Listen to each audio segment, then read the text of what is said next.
Pleasant good morning, everyone. Welcome to the Department of History and Archaeology's annual CAPE lecture series. This morning, we will have the first of 3 sessions today. And if anyone is unable to join us on Zoom, we're streaming live on our YouTube channel, History UEMONA. Our presenter for this session is Dr. Dave Goss, and he will be speaking on the Cuban Revolution. Dr. Goss, over to you. Thank you very much, Renee. Good morning, everyone. I hope you're all doing very well. We will be talking briefly today about the Cuban Revolution and its impact in, actually, if you want to call it, the world. So let me begin by just making an introductory statement that the Revolution of 1959 is a defining event in Caribbean history, as it inaugurated what some scholars refer to as the Third Republic. That is the 1959 revolution. And why that is said? Because 1902 is classified by some as the First Republic in terms of their independence. But 1933 is a very important time in Cuban history, where students, in a sense, actually led the government, university students led the government in what is seen as the kind of paradigm for the 59 revolution. So they view the 33 revolution as the second revolution, and then the 59 revolution now as the Third Republic, right? Some scholars do make that claim, but I want to make the point clear that 1959 is a most important defining moment in the history of the world, in particular the Americas, Caribbean and Latin America, and even North America, and our folks also in Africa and other places.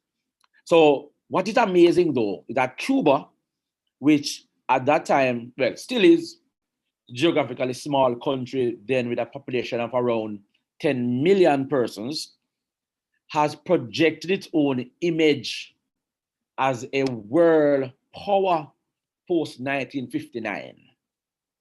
Cuba today is recognized internationally, and its stature, similar to that of larger nations, or it enjoys a similar stature to that of larger nations or major powers of the world. And two examples of this, recent examples of this.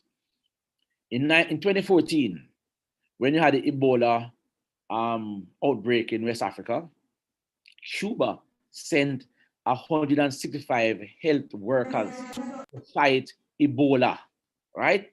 Now, you compare how many persons the United States sent, okay? And how many persons England sent, right? Literally there to go fight Ebola. So a little country called Cuba sending 165 health workers, right, down in West Africa to fight Ebola. Then, given what is happening to us of late, COVID-19, Cuba is the only country in Latin America and the Caribbean to develop their own COVID-19 vaccine, right? To develop their own vaccine, and over 30 countries across Africa, Latin America, and Eurasia have received Cuban medical teams and other forms of assistance to confront the COVID-19 virus.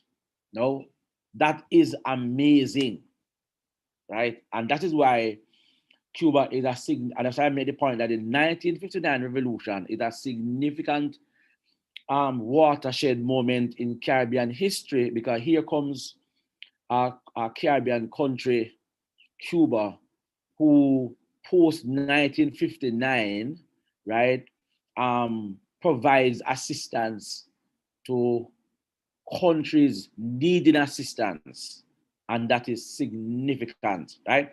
And what is even more significant as well is that unlike the West, where they assist you and you have to, what we call it in Jamaica, one hand wash the other hand, right?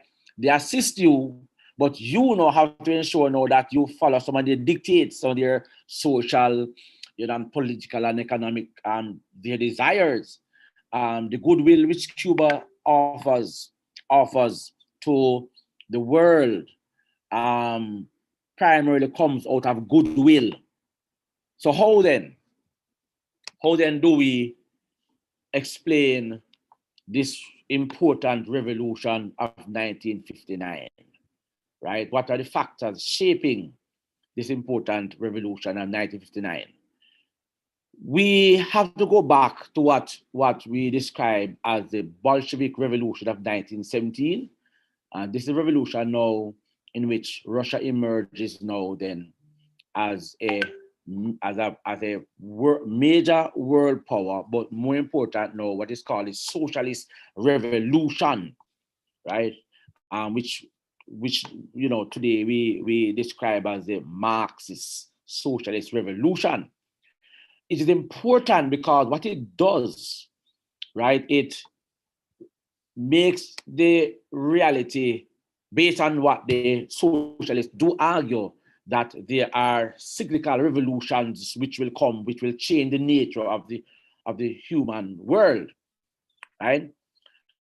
And the argument then that revolution now leads eventually to socialism, which became by 1950s, 1960s, Marxist socialism is becoming attractive to many persons across the world, right, including the Caribbean and even Cuba, where there's also a communist party as well, right? So we have to go back to the impact of this revolution of 1917 in Russia, which now pitted East versus West as two competing ideologies and competing systems of social political organization. So we have to go back to the revolution. But secondly then, what also shaped the 1959 revolution then was what can be termed the social, economic, and political problems faced by countries in the Caribbean and also in Latin America. And it's important because the history of the Caribbean and Latin America has been one, right, of slavery to varying extent, and also colonialism and imperialism. And so in this part of the Americas, there is this attraction for a political system which can better offer a more just society, right? And so there is an attraction to socialism, right, as a way of reorganizing one's society, right? So, and that is also fueled primarily also by the United States, because United States emerges, well, by then is the world, one of the two major world powers.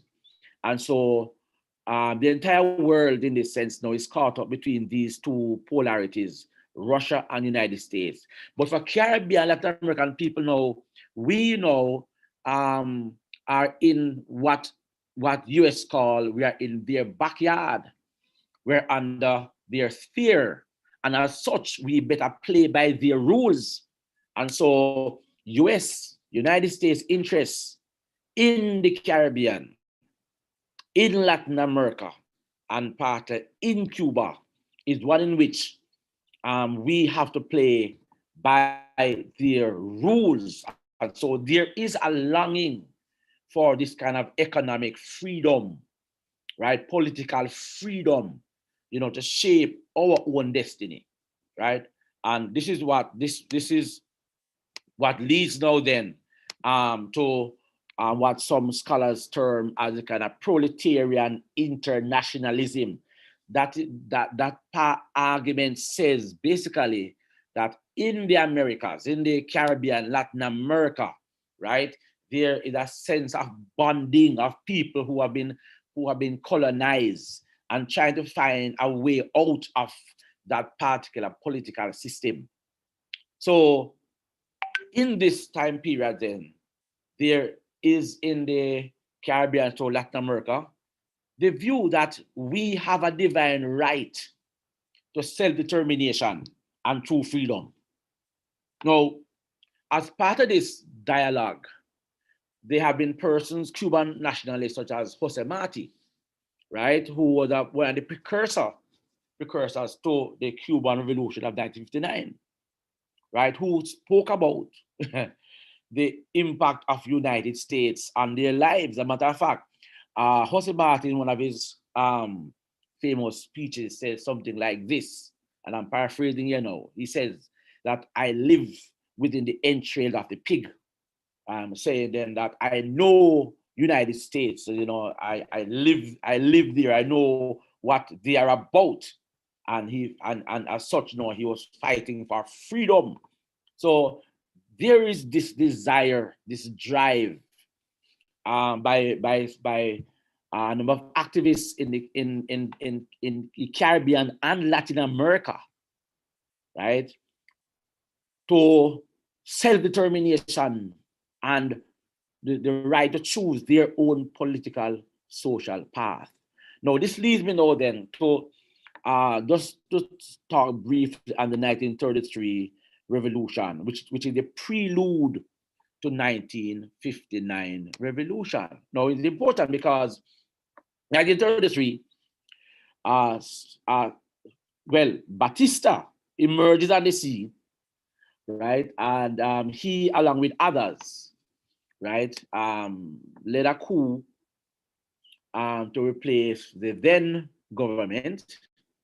And interestingly, in this new government which was formulated, right, a university professor from the University of Havana, Ramon San Martin, right, was headed a government. And a number of students, university students, called the student directorate, had important positions. And they actually crafted a kind of a constitution that was a nationalistic constitution, highly nationalistic, to the point where United States actually entitled the government as communist. That is how radical that constitution was. So obviously, you know that it wasn't going to last. It only lasted about 4 months. But the paradigm was set. The platform was set. And remember now, persons now like Fidel Castro now come out of the same University of Havana, where was also inspired by that particular student movement. Now, in those days, of course, university students are different from what university students are today, right? So the point I'm making then is that this 1933 revolution, short-lived, right? But it provided a picture of what Cuba ought to be like. And this is part of the image then that would now inspire Fidel Castro, which then in 1933 then would have been a younger man, but going to the same University of Havana as well. You could see that Castro is now fired up with that image of creating a society where Cuba can choose its own political, economic, and social path. So, lead us then to talk a little bit more than about United States and US's impact. Now, one could understand then the growing dissatisfaction that many Cubans had with the United States involvement in their country.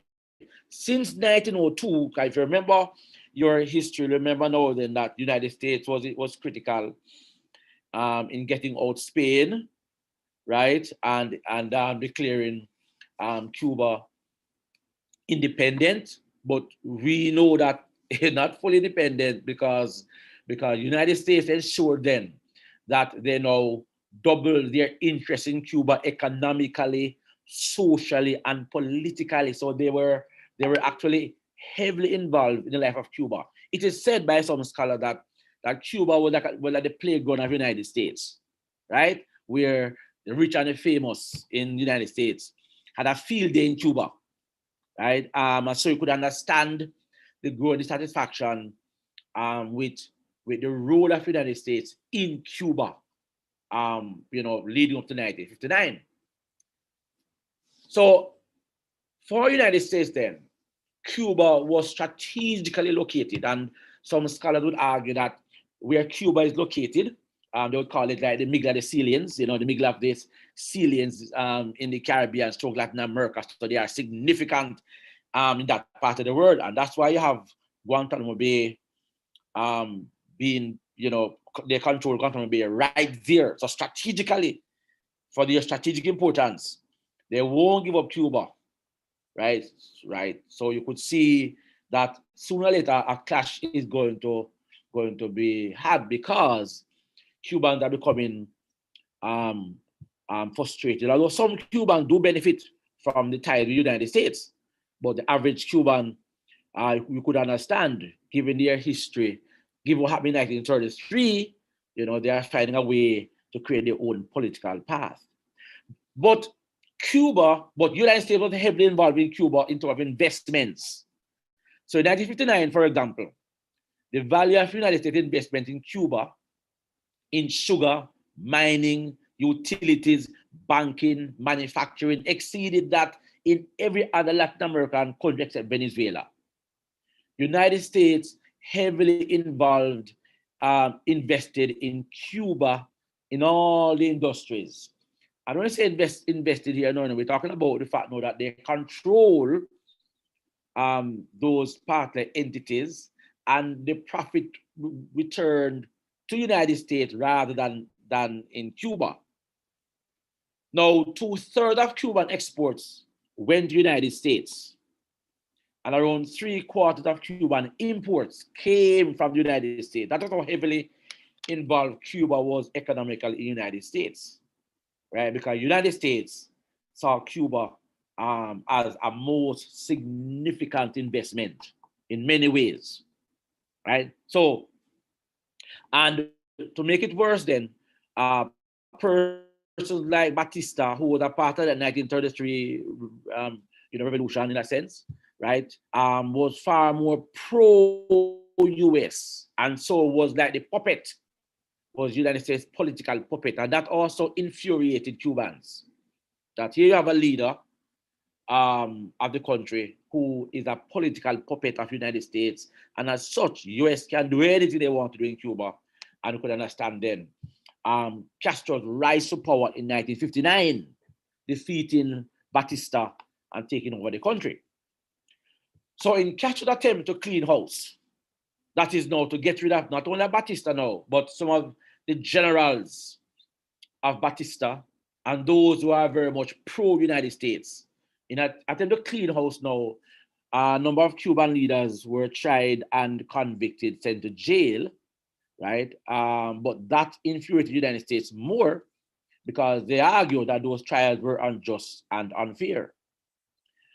The revolution then, which occurred in 1959 then, one of the major decisions taken by the Castro government then was to ensure, right, that US firms working in Cuba could not get away with what they wanted and what they were doing prior to the revolution, right?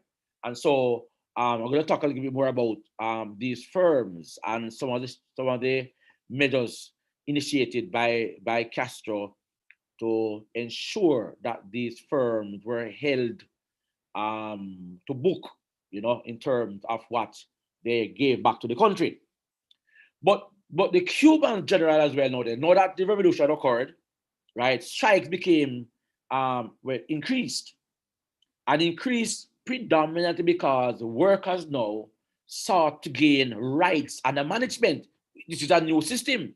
We no longer under United States rule to some extent. We have now had a revolution, and as such now they are looking for more rights as workers, which was part of what was promised from 1933 and now initiated in this post-revolution period. So the political situation in Cuba,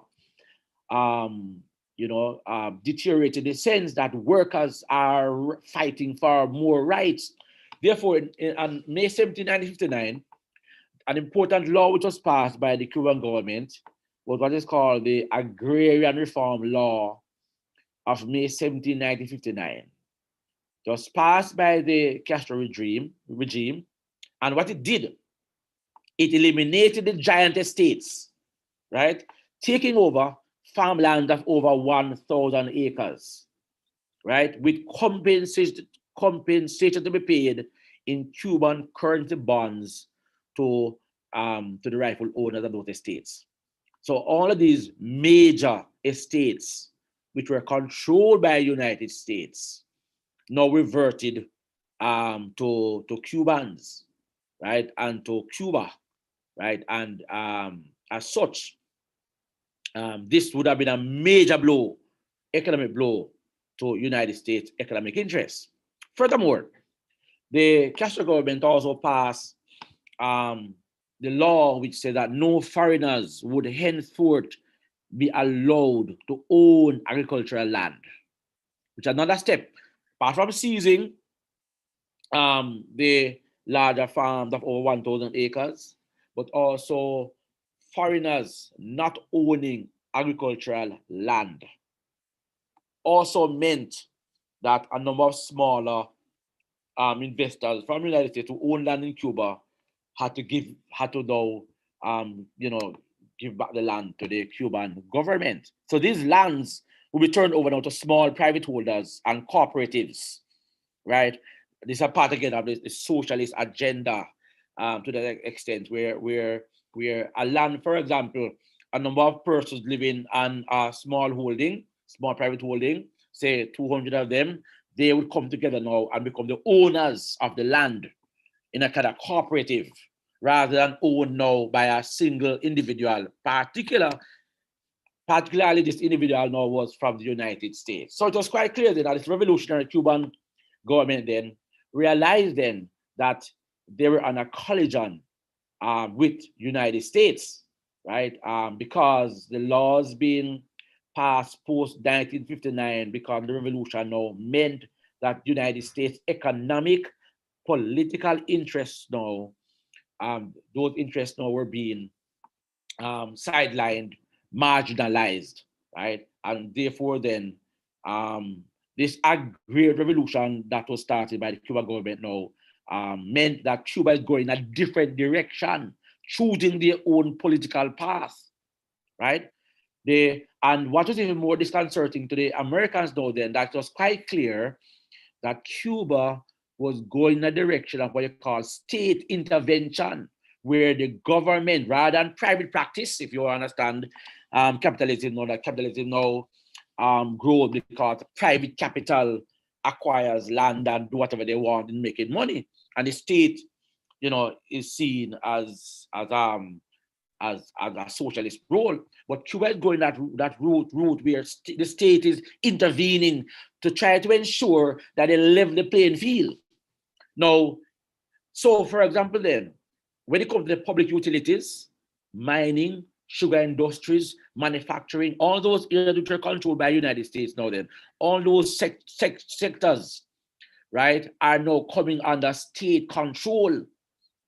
And this is not the point. This is the point where, as far as Castro sees it, then they are trying to play that role of being a facilitator for the people's development, not yet communism, right? But a way in which a kind of Marxist approach, where the state is trying to level the playing field and give more power to the people, right? So the major US investment in these sectors, then it was quite clear then that a confrontation was inevitable. However, Castro, understanding the fact that he had liquor in the room, right, was willing to negotiate with the United States, but not at the expense of watering down the 1959 revolution. So what it meant, therefore, then, that he was trying to find a way out of the kind of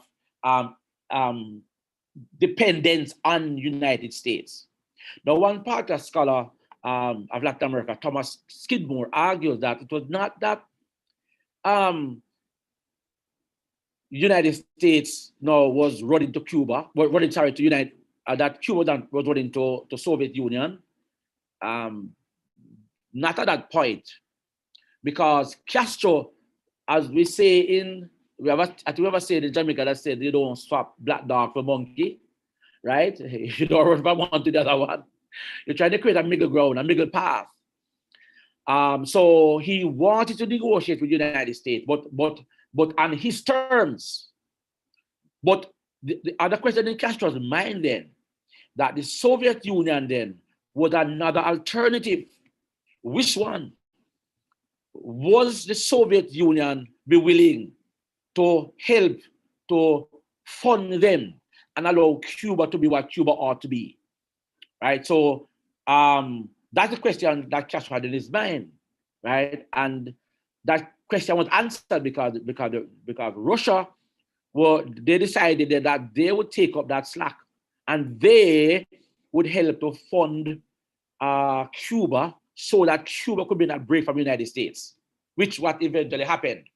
So in February 1960 then, well before the break with the United States occurred officially, the Soviets signed a trade agreement with Cuba, granting them $100 million in credit to buy equipment.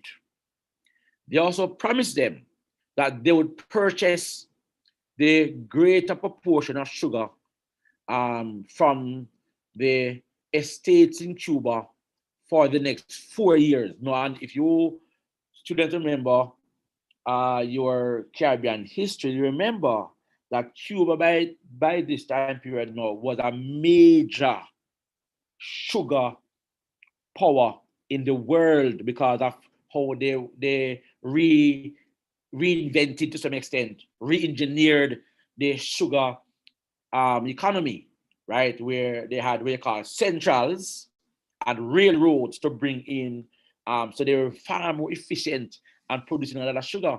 Now US was where you sold the sugar.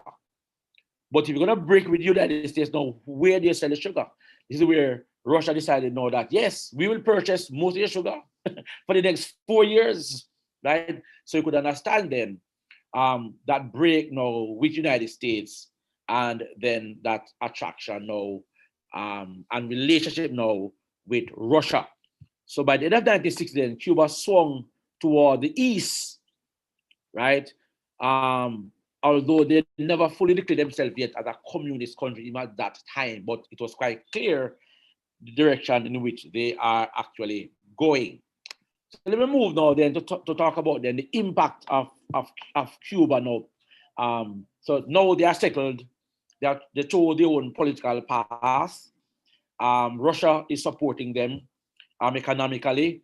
They are borrowing more from the Soviet system, and they are becoming a communist country, right? And so let's look at the impact of that. By 1987, right, Cuba had diplomatic relationships with at least 13 countries in Latin America and the English Caribbean. You're talking about relationships now with Mexico, Bolivia, Uruguay, Brazil, Ecuador, Peru, Argentina, Panama, Nicaragua, Guyana, Barbados, Jamaica, and Trinidad and Tobago, where they are heavily involved in assisting. As they're assisted by Russia, they are assisting these countries in which I just named. In Latin America, the country which had the greatest Cuban influence was Nicaragua, right? Nicaragua. The Sandinista government, Sandinistas, by the way, are trying to oust the Somoza dictatorship, right? And the Sandinistas now was a Marxist Lenin movement, and so you see how Cuba now as one of its neighbors in Latin America assisted them. So Cuba provided much support to Nicaragua in the form of material resources, right? By sending teachers, doctors, and technicians in the various fields. Because by this time, Cuba, they have trained a number of doctors, especially the healthcare and education, right? They were able to revitalize, re-engineer their structures, and they are creating numerous technicians in the various fields, whether it is in agriculture, engineering, right? And they're offering those services to persons like in Latin America, particularly in the case of Nicaragua. They also helped with what called a literacy campaign, was launched in the 1980s to help the Sandinistas, right? Thousands of urban and rural Nicaraguans learned to read and write as a result of Cuban assistance, right? So not only are they supporting Nicaragua with military hardware and advice, but they are helping to build the infrastructure for a new society in the terms of healthcare and education. And these are two areas in which Cuba has impacted. They have impacted the world in that great extent. Healthcare and education, these two areas, right?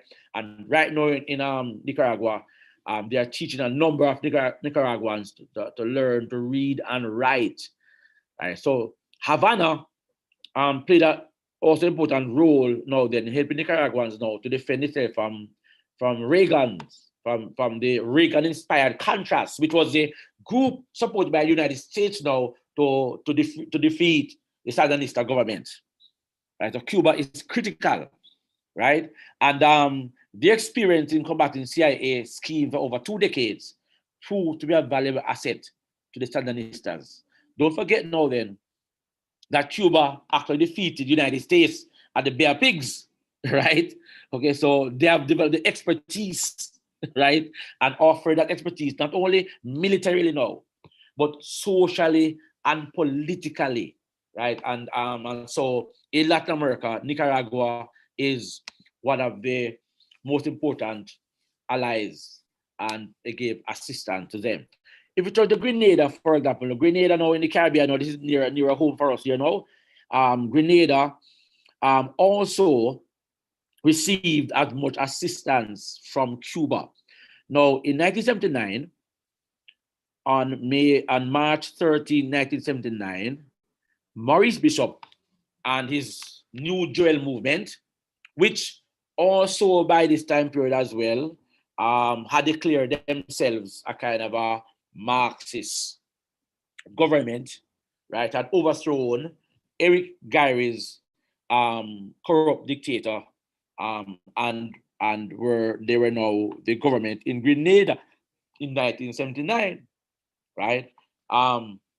So Maurice Bishop now then, at the New Joel movement now, they had to turn to Cuba for help and assistance, which the Cubans readily offered to them.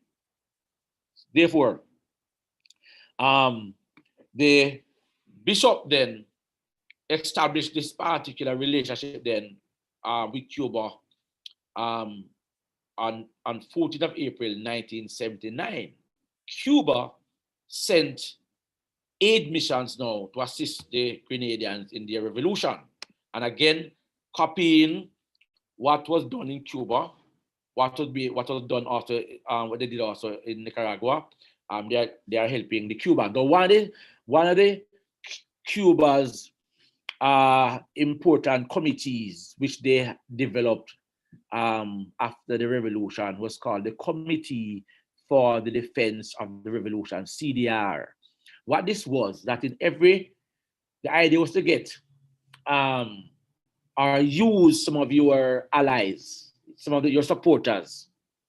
So in every community, you have people who are watching what is happening and reporting to the state called CDR, right? The Committee for the Defense of the Revolution. And that's one of the things that Castro initiated in Cuba post-1959 and was very successful. So you'll hear sometimes where the United States complains that a number of people have been arrested by the Cuban government, right? Some of it, some of the argument is correct because people who speak against the revolution could find themselves in prison, part of the CDR. And to get a little side argument, a number of us, I think, went to a conference in Cuba, and to the young ladies from the history department informed me later on that they were walking on the street one of the days, and they were approached by two guys who wanted to know who they were, because it was quite clear they were not from the area, right? These two part of young men were part of the Committee for the Defense of the Revolution. They are noticing what is happening in these communities, right? And that's one of the things which was set up in Grenada. But they also provided assistance on building a new airport in Grenada, and that airport is now in existence, right? Cuba also sent over 600 workers to build the airport, right, at their own costs, and offered to cover part of the estimated $50 million costs for ensuring that the airport be constructed. These are ways in which Grenada, assisted Cuba in helping to rebuild, not to mention their work now in ensuring that education and healthcare be given priority in Grenada. I'm going to move on to Jamaica, because I think that some of you are probably too young to know what happened in Jamaica unless you read about it. But in Jamaica, for example, now, and we still have, by the way, a number of Cuban doctors and nurses here. But we have had over the last, 30 years or so, a significant amount of Cuban doctors and nurses in our hospitals, right? Not only that, now, in the Michael Mann regime in the 1970s or so, Jamaica was able to establish this kind of relationship with Cuba, where hundreds of our doctors and medical professionals today were trained in Cuba through a scholarship, and that scholarship still exists today. And there are Jamaicans today who are still studying in Cuba, right? Especially in the healthcare profession, right? Our industry.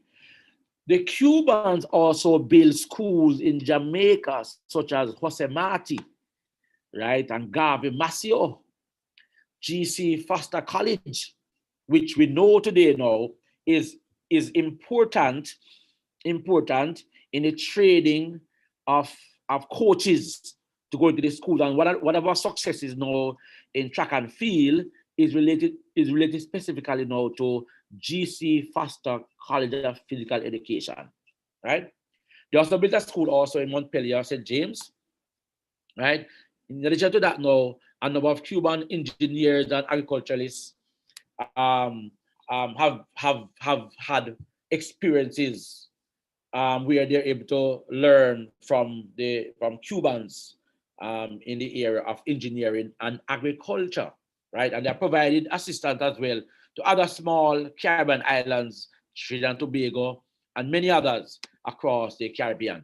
I'm going to turn to Africa now because of all the areas in which persons were held. I think Africa, our brothers in Africa, received enormous significant assistance from Cuba. So they were heavily involved in the Africans' fight for independence.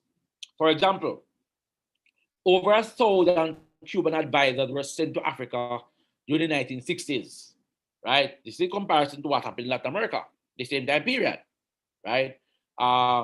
They established a military mission in Ghana, for example, from 1961 to 1965 to help Kwame Nkrumah to work through his version of what he called African socialism.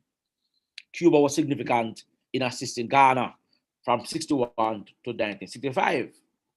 They also assisted the Congo, Democratic Republic of the Congo, where over 1,000 persons, they had over 1,000 persons there assisting the government there by 1966.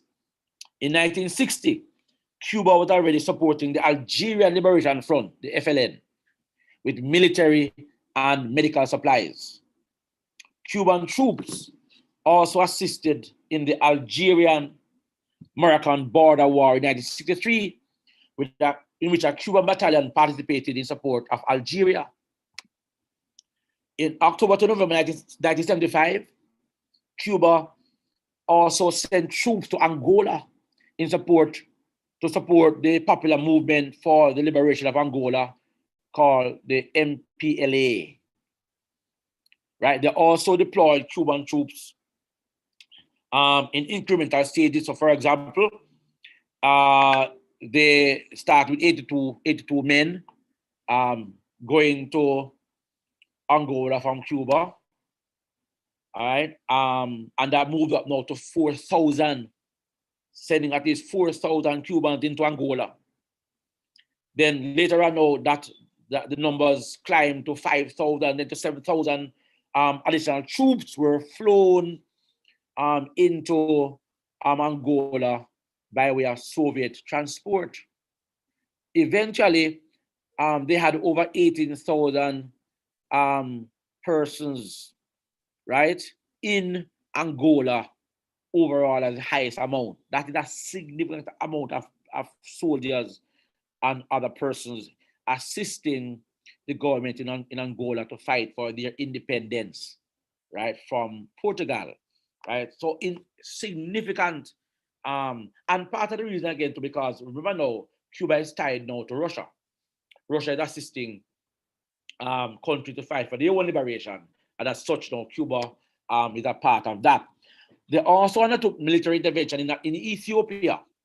So in 1978, Cubans fought side by side with Soviet and Ethiopian armed forces. Cuban troops also became involved in the Ogaden Desert War between Ethiopia and Somalia, right? And from 1977 to 1978, Cuban troops increased 40 times from 400 to approximately 16,000 in Ethiopia. Again, significant impact there. They also supported what is called a patriotic front in Zimbabwe and in the Southwest African People's Organization, SWAPO, in Namibia. By the late 1970s, Cuban military and foreign aid personnel were posted in over 24 countries in Africa, Asia, and the Americas. Castro is also credited as a founding member, what we call the Nonaligned Movement, that was very popular in the 1970s and 80s. And that's the whole idea, again, going back to what you said earlier, that nations have a divine right to choose their own political path. And the argument here in the Americas then was what we call the non-aligned movement. We're not aligned to the East nor the West. We must choose our own path. Cuba hosted in 1979 the 6th summit of that non-aligned movement in Havana, right? And Castro also presided over the non-aligned movement and spoke on its behalf on several occasions, including an important speech he gave to the United Nations in October 1979. In 1980, Castro could boast in his May Day speech that at that very moment in 1980, 50,000 Cubans were fulfilling what he termed internationalist missions in 35 countries, We spoke earlier about what they call a proletariat internationalism. By 1980, Castro could boast, right, that over 50,000 Cubans were fulfilling internationalist missions in 35 countries. Furthermore, 2,000 Cuban medical doctors and public health workers were stationed in 25 countries, what was dubbed then the third world countries. I don't like the term itself, right? But over 2,000 Cuban medical doctors and public health workers were stationed in over 25 countries. Now, so in my conclusion then, what is responsible then for Cuban foreign policy to be so aligned to assisting its neighbors, not only the Caribbean, but as far away in Africa? I want to posit the argument, as seen in the preamble to the 1976 Cuban Constitution, which states, and I quote, "We, Cuban citizens, basing ourselves on proletariat internationalism, on the fraternal friendship, help, and cooperation of the Soviet Union and other socialist countries, and on the solidarity of the workers and the peoples of Latin America and the world, have decided to carry forward our triumphant revolution," end of quote. Cuba saw itself as part of their burden, their commitment to help any country in the Caribbean and Latin America and in Africa and in Asia who require their assistance, to provide such assistance that they too could choose their own political path. So I stop right there, as I know I have a time limit. Thank you very much. And I think I'll hand it back over to Renee now if there are any questions which I need to answer. All right. Thank you very much, Dr. Gus. And I'm sure some of you, if not all of you, have some burning questions or comments. Anyone? Questions, comments? Feel free to use the chat feature, or you can open your mic and speak.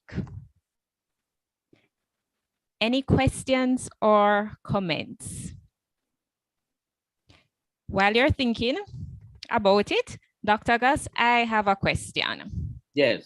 Right. So could you, based on all of what you have been saying, what would you say, to what extent would you say then that the Cuban Revolution was a turning point in Latin American history? Yes, it was. And that's why I started by saying it was a significant milestone, because Cuba, they were able to forge their own political path. You could argue that to some extent it wasn't necessarily so, because they are now in bed with Russia, right? But Russia is a better what you call ally than the United States, because Russia have this kind of bilateral trade with Cuba, and at a one-way street, as what happened in the United States. So if you compare the two, the two, Russia that is a more significant ally, and then they're able now then to pursue a political path that they argue now brings more freedom and dignity to the average Cuban, right? And so that whole image of what they had from 1933 coming down to 1959. They were able now to put that in practice, right? Now, of course, some people say you don't have a revolution without breaking some eggs.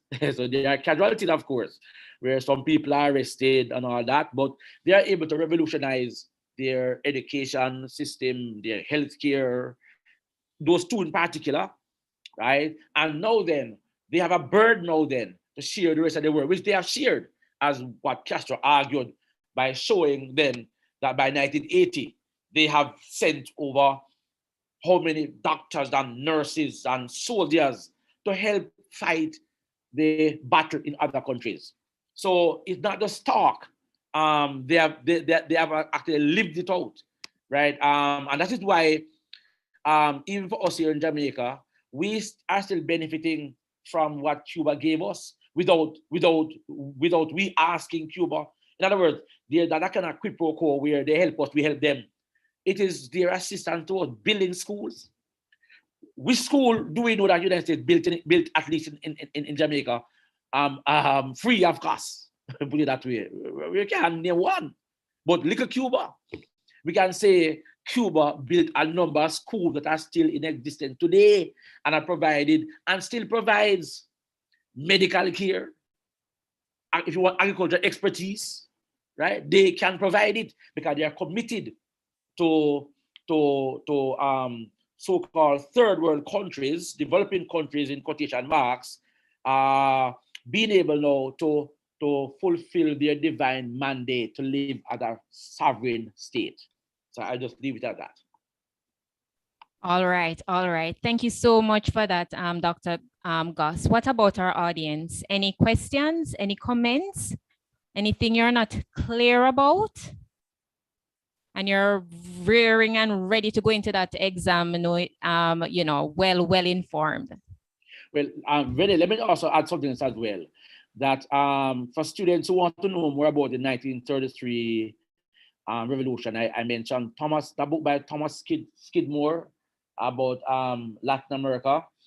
It's a good book to look at. It helps to understand some of the reforms part in attempted in 1933, which Castro later will use as part of his blueprint going forward post 1959. Okay. All right then. Well, I guess that brings us to the end of this session. Thank you very much again, Dr. Gus, for an informative presentation. And thank you everyone for attending this session. Please stick around for a short marketing presentation moving forward with history. That will begin just now at 9:30. Following that, our next session we'll be preparing for the document-based questions, and that session will start at 10. And remember, if you're unable to join us on Zoom, because I know we have a few individuals watching on YouTube, right? Please spread the word. We're streaming live on our YouTube channel, History UEMONA. All right, so thanks again, everyone.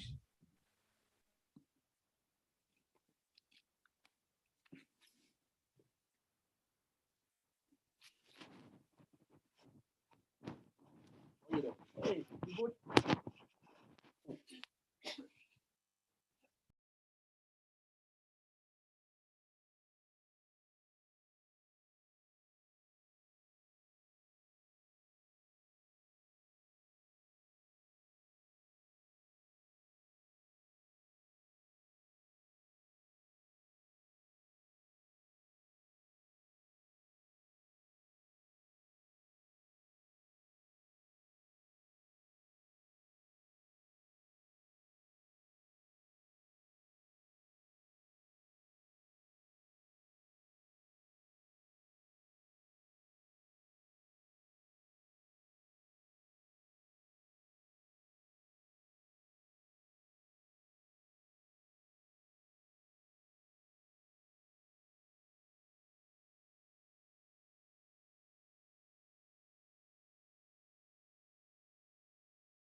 Dr. Gus, can you stop sharing your screen so we can begin the next presentation?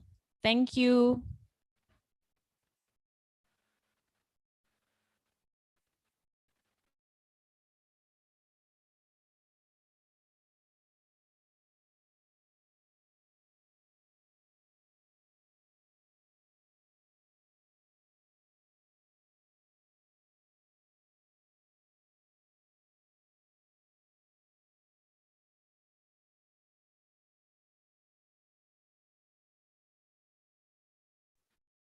Okay, everyone, after that short break, so you could get some water to drink, we will now have Dr. Julian Cressel, who will be, doing a little, telling us a little bit more about the Department of History and Archaeology and what it is that we offer. Dr. Cressel, over to you.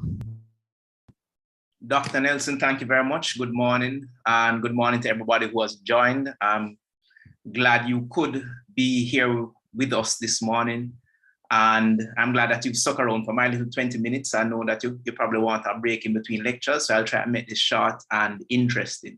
So my job this morning is to tell you a bit about the department, but very specifically to tell you about why our presentation, why our theme is called Moving Forward with History. Just want to share a presentation with you. So,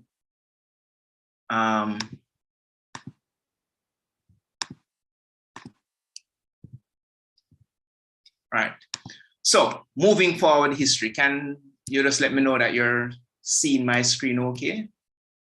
Dr. Nelson? I can't go full screen, but hopefully you can see this fine. Yes, we are seeing perfectly. Wonderful. All right, so here to talk about moving forward with history. And the first question that I have for the students in the chat is, how many of you have ever heard of Upwork? I don't know if it is a site that you're familiar with. I don't know how many people here are familiar with Upwork. But Upwork is a kind of sign of where we are now in terms of job opportunities, in terms of this new paradigm of work that we are in.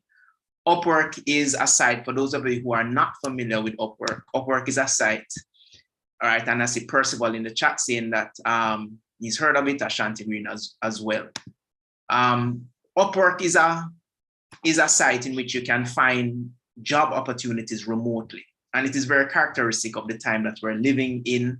And this was something that was coming on stream even before the COVID-19 pandemic, but the pandemic has certainly accelerated this transformation in our workspace. There are other sites like this, like Fiverr. And the reason why I bring this up is that one of the things that we have to recognize right now is what the changing job world, what the changing job market looks like. And understand that we're moving away from a lot of, the traditional things. Very often when people think about doing a degree in history and they tell friends, family, hey, I'm thinking about doing a degree in history, people say to them, what are you going to do with that? You're going to teach it, as if teaching history is the only thing that you can do with that degree. But one of the things that we have to start recognizing is just how this dynamic is shifting and what are the opportunities out there. I did a very quick search on Upwork for history, just using, history as a search term. And I found a number of people who list history as their #1 specialization and are doing jobs that require them to write articles, to edit materials, come up with creative writing. And many of them, as you can see here, this person is earning $50 an hour remotely. Found somebody else, $45 US an hour. This person has just completed their bachelor's degree in university, and that is what they're earning. I know people who are in Jamaica. No, I know somebody very close to me who works 10 hours a week remotely for a US company and earns roughly $1,000 a month. Now, $1,000 a month is about what now? 150,000 Jamaican dollars a month. I don't know how many just out of university students get jobs earning $150,000 a month for full-time work, much less for working 10 hours a week.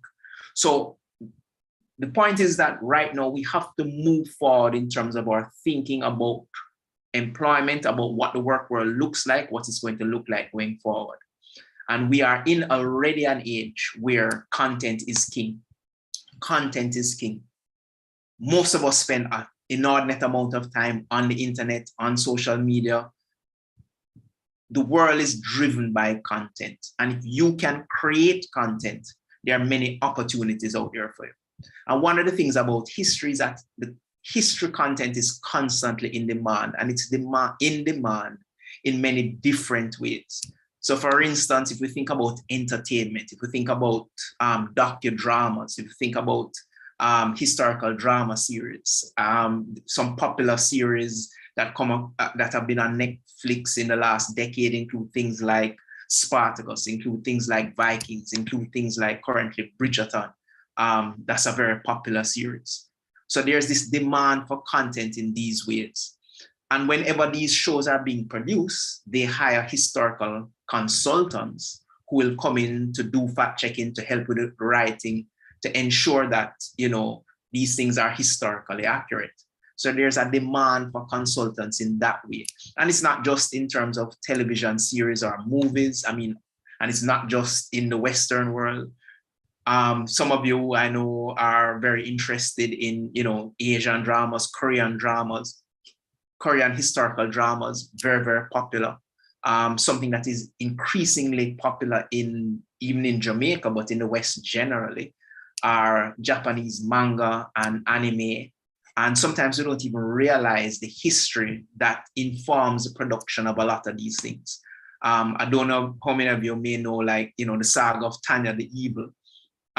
May not realize that a lot of the events that are being portrayed here are stories from World War II, and historical experts on World War II help to inform the writing and the content of that series.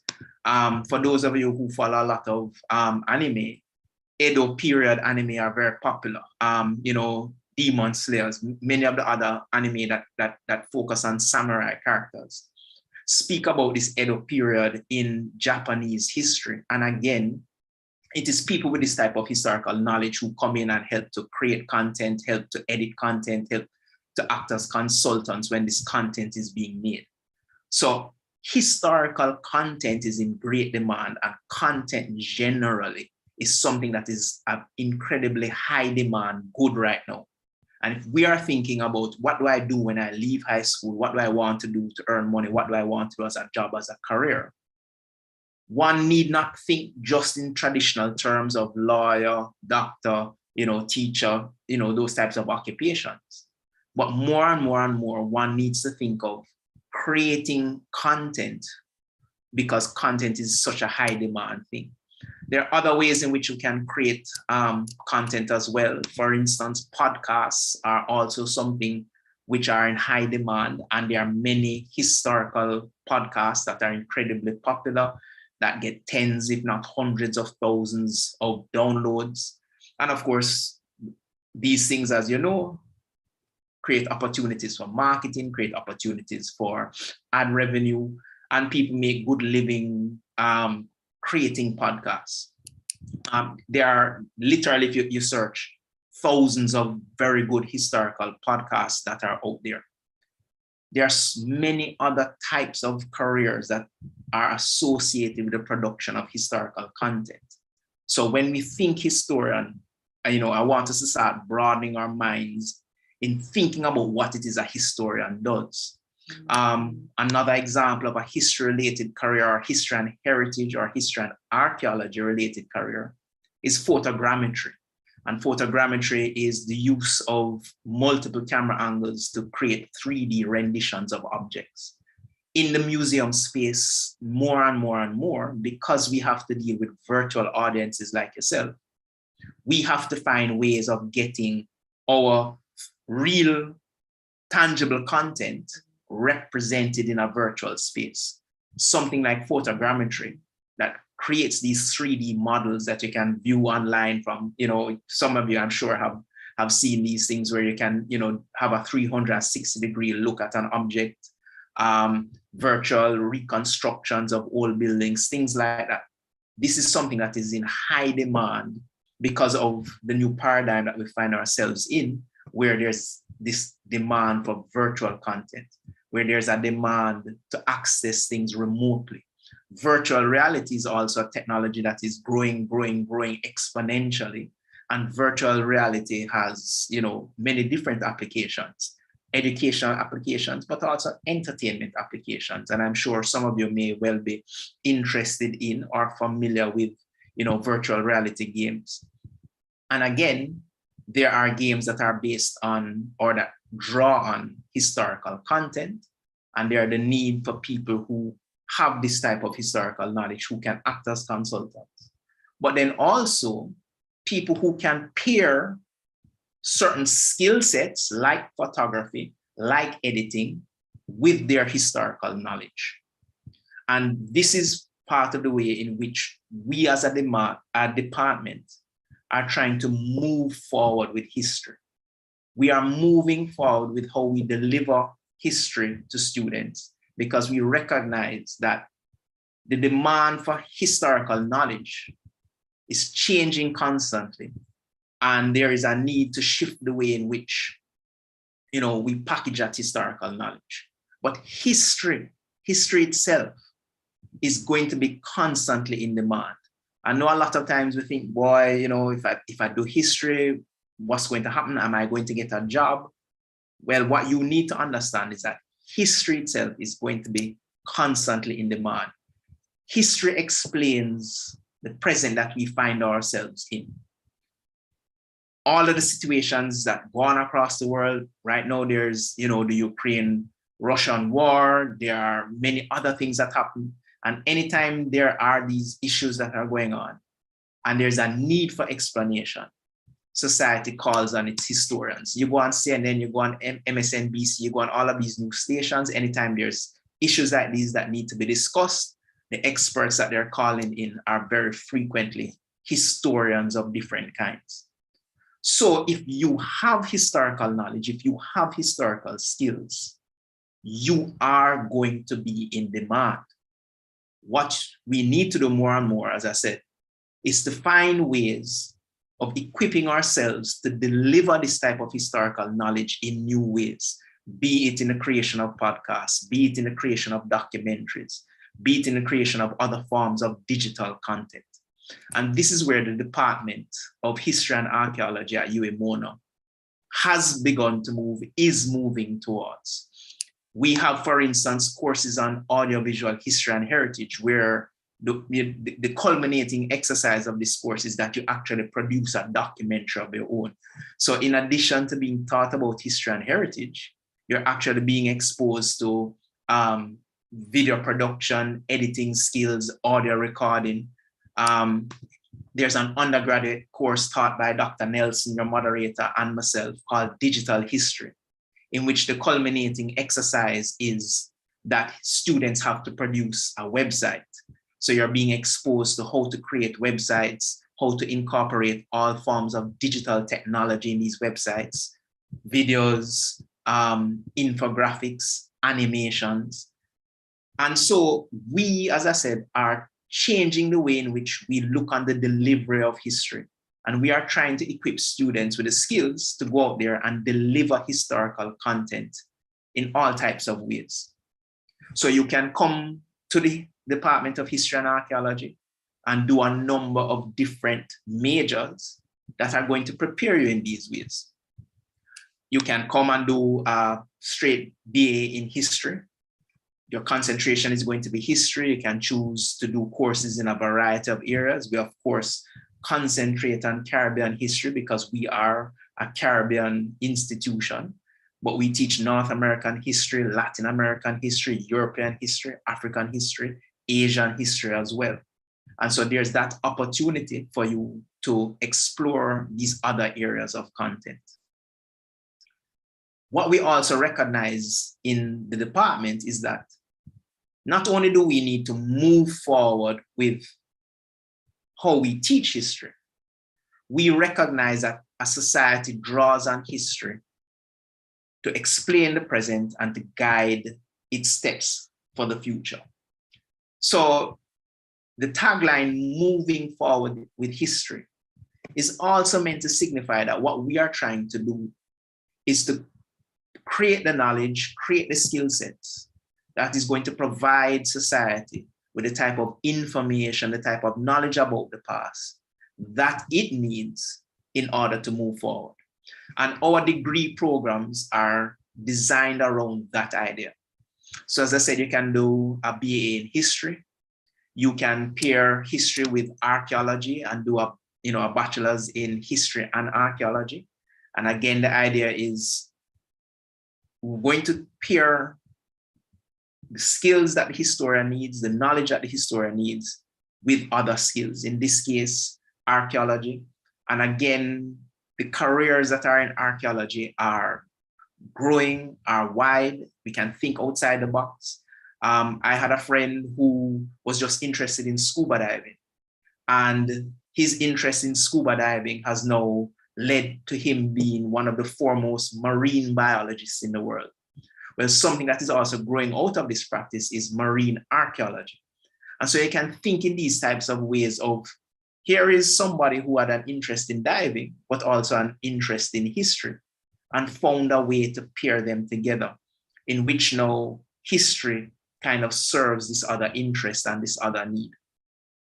Another degree program that we have is the Bachelor's in History and Journalism. And again, we're recognizing that history as a body of knowledge, as a set of skills, helps with many other types of disciplines. And you can pair those different sets of skills together.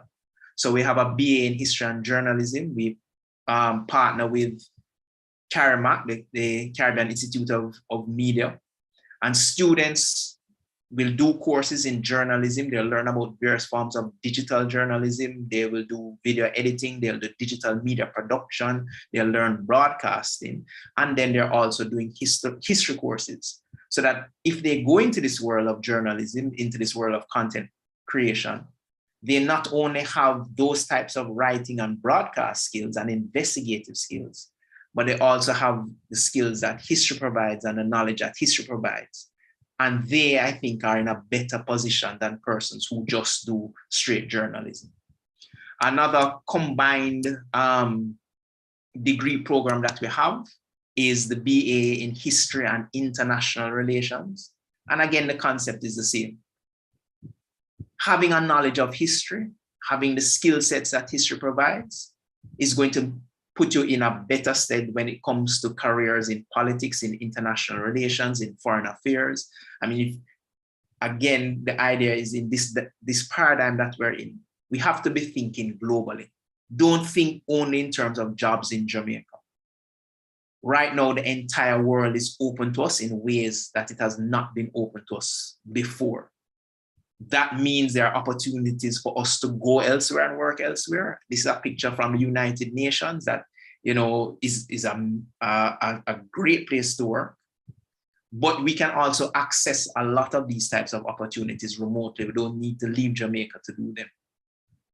But having a background in history, in addition to international relations, again, puts you one step ahead of the game, because people recognize that historical knowledge is key and central to the types of issues that are discussed in politics and in international relations.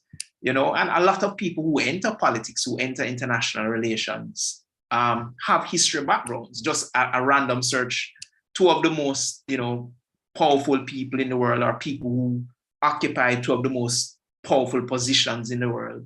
The President of the United States right now, Joe Biden, and the Prime Minister of the United Kingdom, Boris Johnson, are both history graduates. They did history as their undergraduate degree.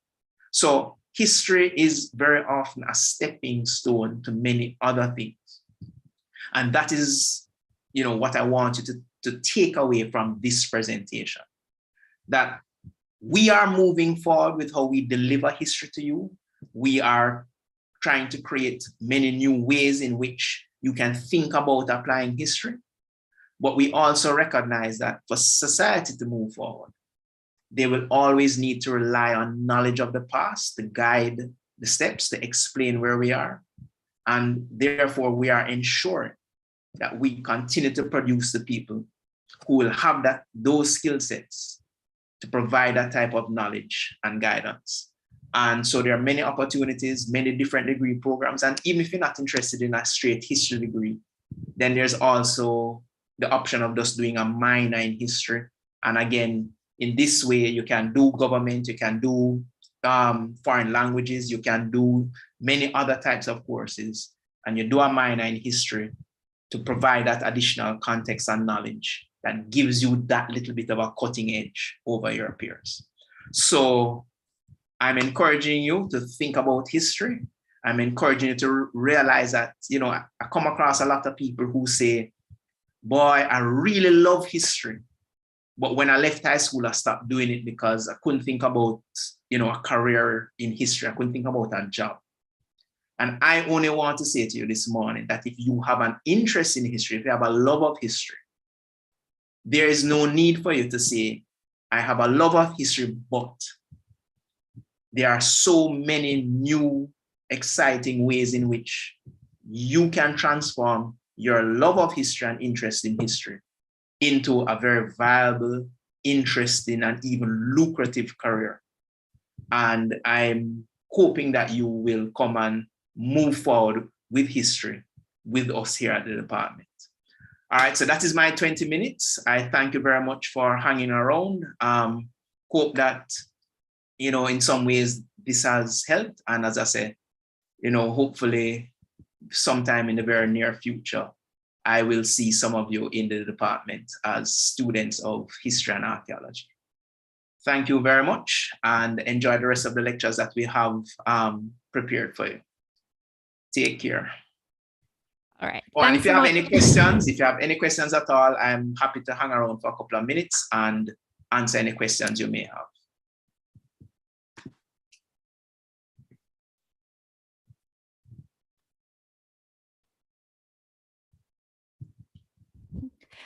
Thanks, Dr. Cressa. I'm not seeing any comments in the chat, but Ashley, Indiana, and Kalia and Sutanya are expressing their gratitude for you know, such an interesting presentation.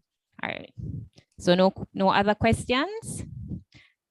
All right, as Dr. Cressa sticks around for a bit, I just want to remind you that our next session, the second session that we have for today will begin at 10 a.m. That's like what, in about 8 minutes, and that is preparing for the document-based questions.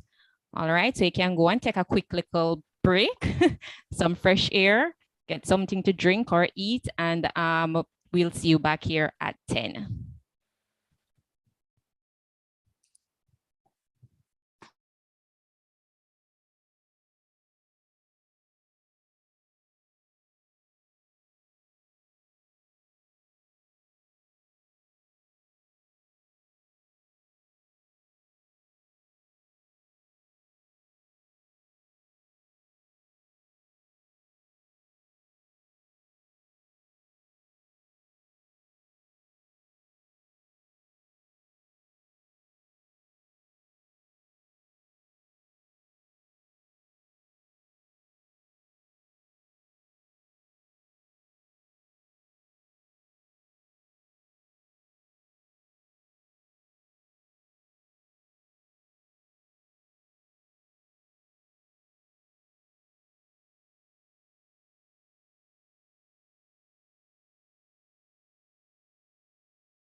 Dr. McCollum, Yeah.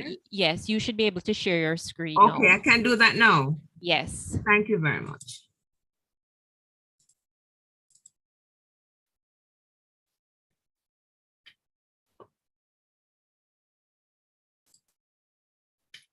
All right, good morning. Can we begin?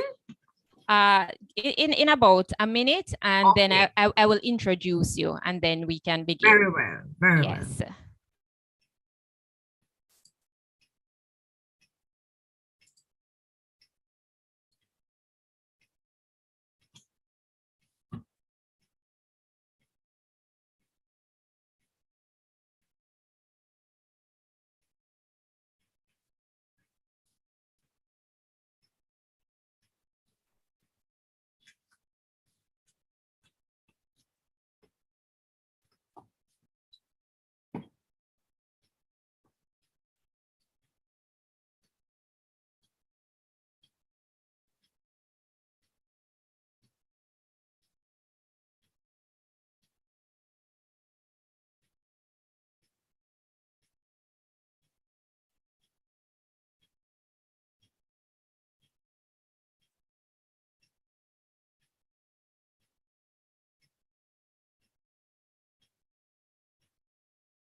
Okay, good morning again, everyone. Welcome back to those who have been with us since morning, and welcome to those who are just joining us for the first time.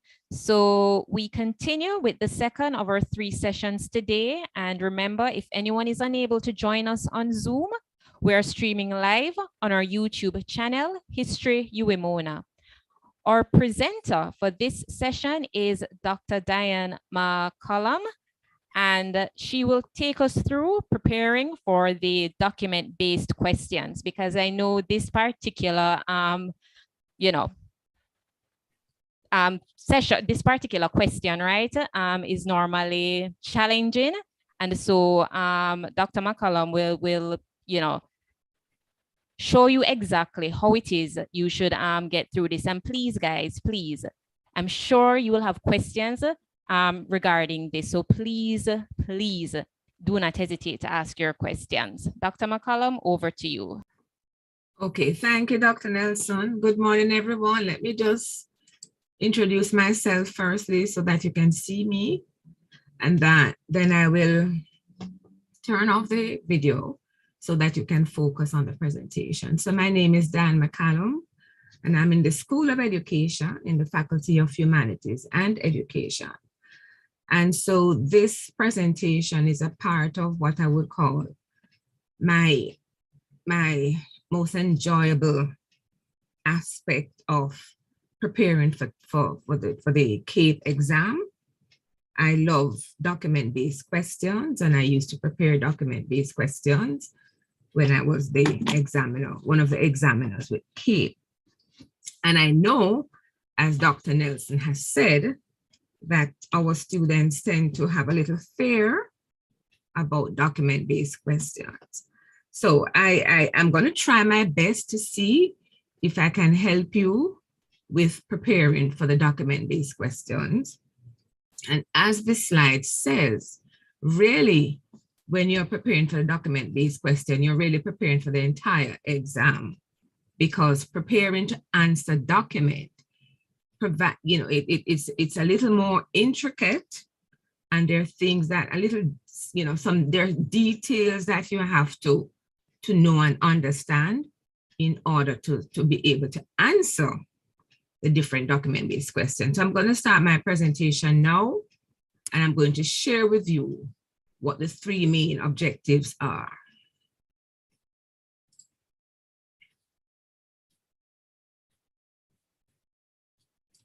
Just give me a chance. Okay. So the objective of this 45-minute session, I'm really hoping that we can complete it, is to pinpoint some key elements of the CAPE history syllabus.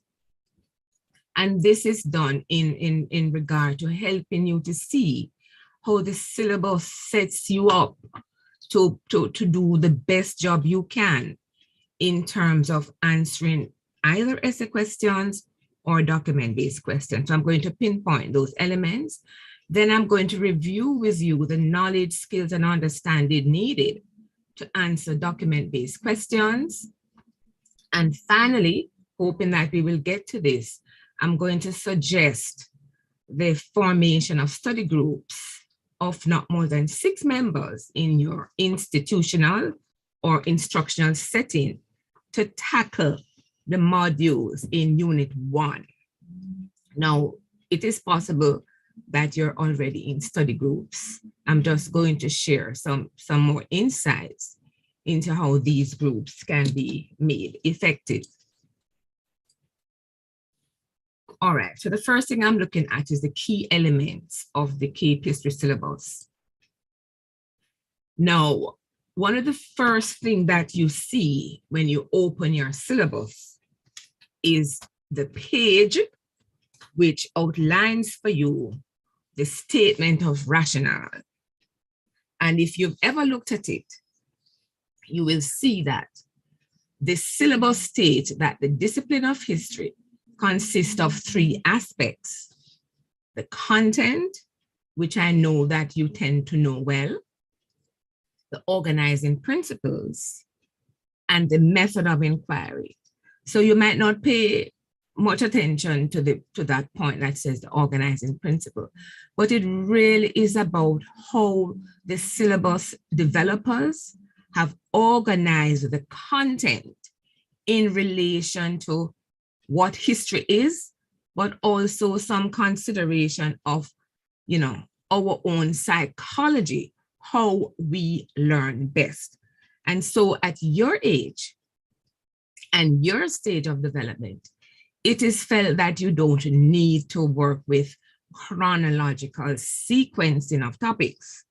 And that is one of the main reasons why the syllabus is thematic in its organization, because you're coming from other experiences from grade 7, perhaps, where you have done the basic content of history that Caribbean students do. And so you have a sense of the chronology. So it is felt that at this age, you can do any topic without having that chronological orientation. However, the themes are arranged in some chronological framework. So you're not necessarily jumping from one topic to the next where you can't see the connection. So that is part and parcel of what they mean by the organizing principles. The next thing is the method of inquiry, and this runs throughout the syllabus. So it simply means that you're not only to be exposed to the content of history, but you need to understand how historians work and how they come up with their explanation and how they have arrived at their interpretations that you are reading in the textbooks. And so that is why you do the SBA, where you have to interact with primary sources and secondary sources based on how historians use them. So these are the experiences that you should have by the time you're ready to do your exam. Then on page 2, there are 10 aims, right? These aims do not relate to understanding the Caribbean world in relation to the Atlantic world alone, or they're not set out for you to know and understand our historical linkages within the Caribbean and other parts of the world. So all of the aims tell you that. The aims are designed to prepare you for exam, but also to prepare all those who study this syllabus to learn how to exist, how to adapt, how to work, how to study, and to live in this world.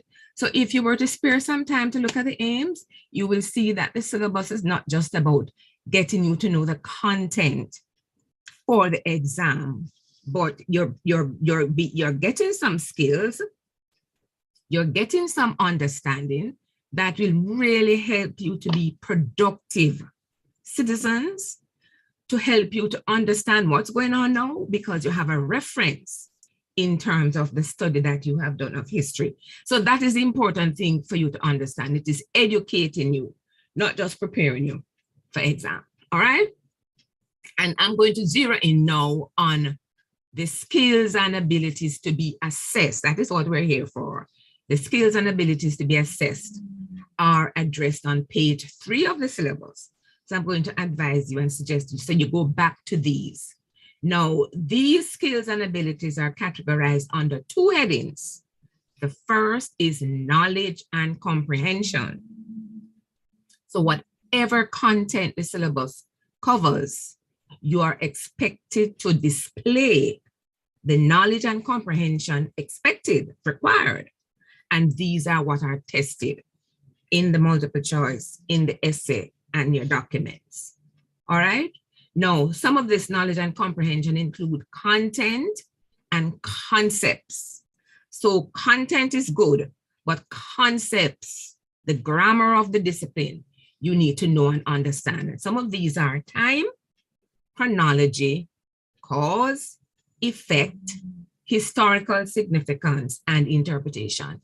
And these are the concepts, when you look at your document-based questions, that are tested and they're integrated with the content. So please understand that. So this is one thing I've just drawn out.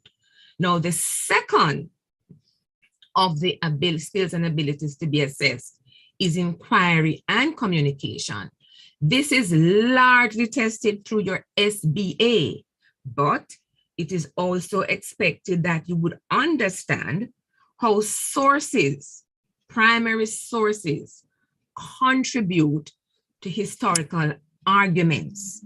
So argumentation is a skill that you will be using when you're answering your essay questions, and to a limited extent when you're answering your document-based questions.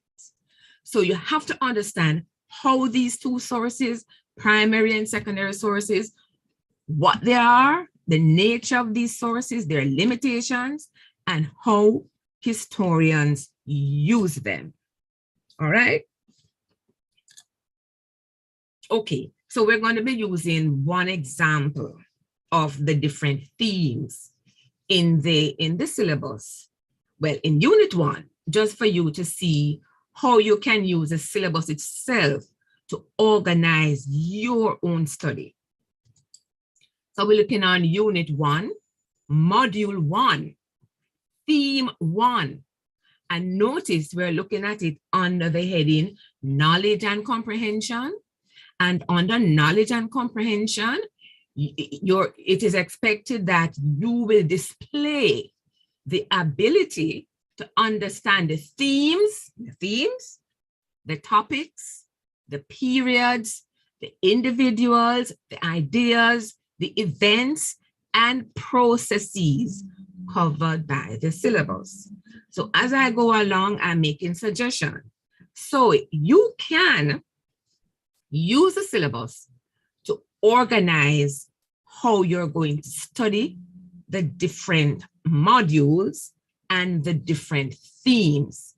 And later on, you will see how you can use this outline in the syllabus to help you in studying with your peers. A selection of members who you want to work with, who you know are serious about doing well. All right? History is it's a challenging subject. It requires a lot of reading and it requires collaboration. Okay? So the first theme, so if you were to set up an outline like this, it will help you, believe you me, it will help you to organize your study. So theme 1 in module 1 is about the social, economic, and political development of Caribbean and South American states. Now, this theme is not examined by document. In fact, any theme where you have options, where you have to select, they're not usually used for document-based questions. But I have it here nevertheless, just so you can see how you can use a table to organize the content that you need to study in terms of how the syllabus lays it out. So the theme is social and economic, as I said. The topic requires you to do a comparative analysis of the development of South American groups. You know what they are. But the syllabus also requires you to understand the whole business of periods, the time frame within which you are studying these groups. So if you do the outline like this, you're able to get in contact and to focus on the time frame, because when questions refer to time and to period, you will be able to address whatever aspect of the question you are being asked to address, okay? The individuals, you can't study history without understanding the role of individuals. So for each theme and for each topic, make sure you know who the important individuals are, who the important actors are, and the important groups. So if you do this, you'll be able to pinpoint in your study who they are so that you have it in front of you and you can use it as a basis for your revision when you get to that point. The ideas, now, historians normally address things that, you know, on the surface, you might not see it yourself if you're just reading straight. But usually individuals do things based on particular motives, based on particular ideas, based on particular thinking at the time in question. So you need to be able to ferret out what are the ideas or what were the ideas behind the actions of individuals in the period that you're looking at. Or it could be a case of what are some of the explanations that historians have provided for particular event.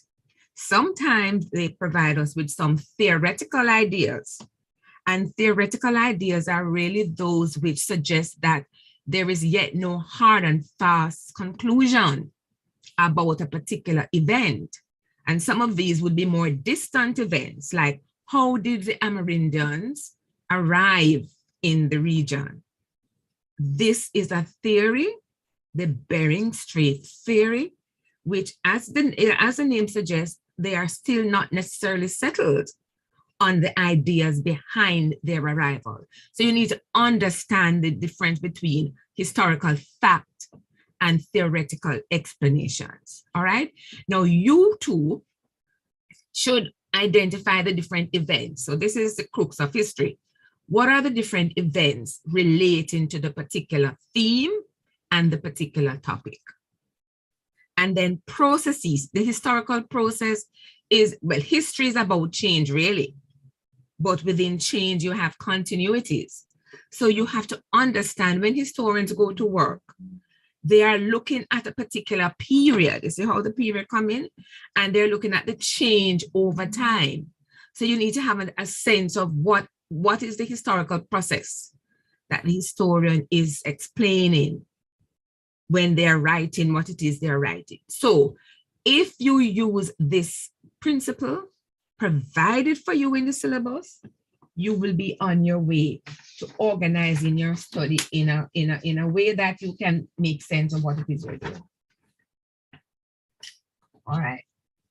Now the next thing I am showing you, I'm getting to the document. This is the build-up, don't worry.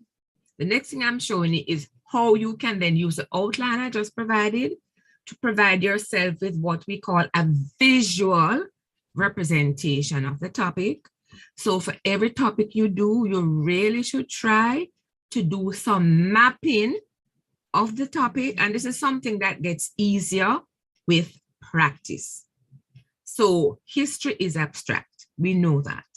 So we have to do the best we can to concretize it and to visualize it.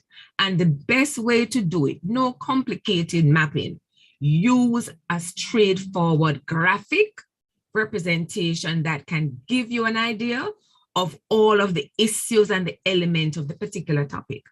You normally will put the topic in the center of this graphic. So in this case, we're talking about the indigenous people, right? Now, what you do after that is to provide linkages to show, you're showing the relationship between the topic itself and the subtopics and the component of the topic. So you can do something as simple as this, because the syllabus wants you to look at the similarities and differences between and among those who lived on the mainland and those who lived in the islands. All right, and you know that you're comparing one mainland group with one island group. So how do you do that? Social, economic, political development is what the syllabus wants you to look at. And remember that these are terms and categories that you find throughout history. You're always expected to understand the social development or the social issues of any particular group of individuals in any particular society. You have to know social factors, economic factors, political factors. So for the indigenous group, you can do something as simple as this. You identify the groups, you look at their social, economic, political development, and you put the different points in relation to the differences with the Taino, Kalinaga, Tupi, for example. So you see here, Taino, Kalinaga, Tupi, you're looking on the differences in relation to their social, economic, and political development, and you put the points there. You do your diagram, how you can do it to capture the essential points. And these essential points are what you know. You provide the details. Well, the map can't give you all of you can't put all of the things on any particular diagram, but you can put the points down and then you know how you're going to study it. And then this graphic is something you can reproduce in your exam when you're looking at the question and you want to remember the visual to help you in writing your essays. All right, so if you look carefully, you see indigenous people, Aztec, Maya, Incas. You're looking on the differences in relation to their social, economic, political development. And the same thing you do over here. So again, you won't know the benefits until you try it. We're looking at theme 2A and B now in module 1. Use the same graphic organizer here, the same to outline what you need to know about this theme and about the topics in the theme based on the syllabus. Remember, we're speaking about knowledge and comprehension in relation to the theme, topics, periods, and so on. And if you follow that, it will give you again a good sort of a outline to use to find the relevant information that you will need in order to study appropriately. Same thing for theme 2, C and D. So this is in the syllabus. I'm just showing you how you go about filling in the different aspects of it. But again, you go to the visual representation to help you to understand and to map out the topics. So this is Atlantic connection, and I want you to have a look at it to see how it relates to all of what the syllabus wants you to do. So you can start reading from left to right. You can start with the concept of the Atlantic world and Europe. So you need to understand what is meant by the Atlantic world. All right, because this is a concept around which the syllabus is organized. The syllabus requires you to understand the Africans in the Americas before 1492. You know that surrounds the whole issue of Van Sertima's thesis, the role of archaeology.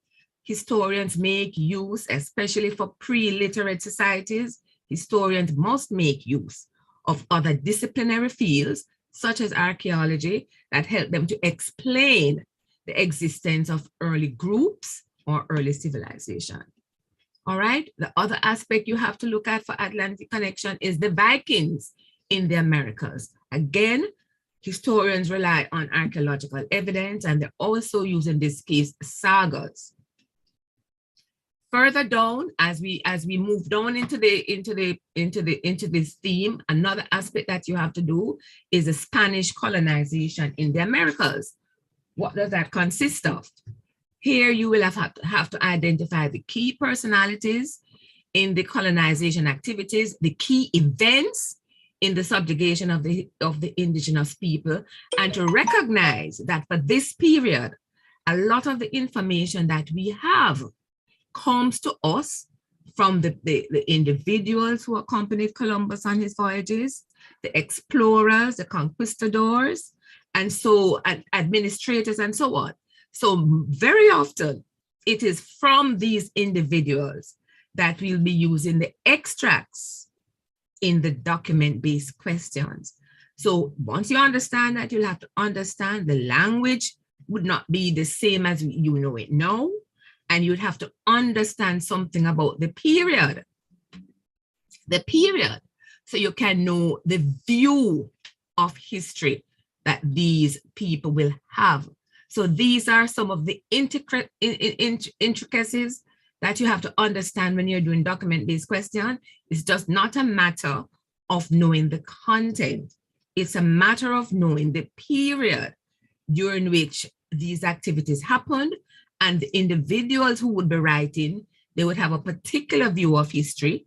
They would do things and say things that you would not necessarily do now or say now. So you have to understand the whole concept of historical perspectives, as we will see later on down in this presentation. All right, so we're now going on to objective number 2, which is to look at the knowledge, skills, and understanding needed to answer document-based questions. All right. Now, one of the first things is that documents serve as a stimuli to evoke a response. They stimulate recall of prior knowledge and help to focus attention on relevant information. This is what the documents do. So they can't stimulate what is not there. All right, so you understand that you really have to study in a very focused way in order to do the documents. The documents are used to test your knowledge and understanding of the historical context and the content to which the document relates. So again, you see why you have to understand, you have to be familiar with the syllabus, because each document-based question refers to the topic that the document is going to be testing you on. So you need to know where the topic falls in the theme. And all of what I just looked at a while ago, that is why you need to also know all of that, the period, the individuals, and so on, so that when you come to the document-based question, as soon as it's the content of the extract, it begins to send off some bells for you. All right? They're also used to test your ability to use knowledge appropriately, because you can answer a question and you're not answering the question. So pay attention to what is contained in the document, and pay attention to the time period of the document. Pay attention to the author of the document.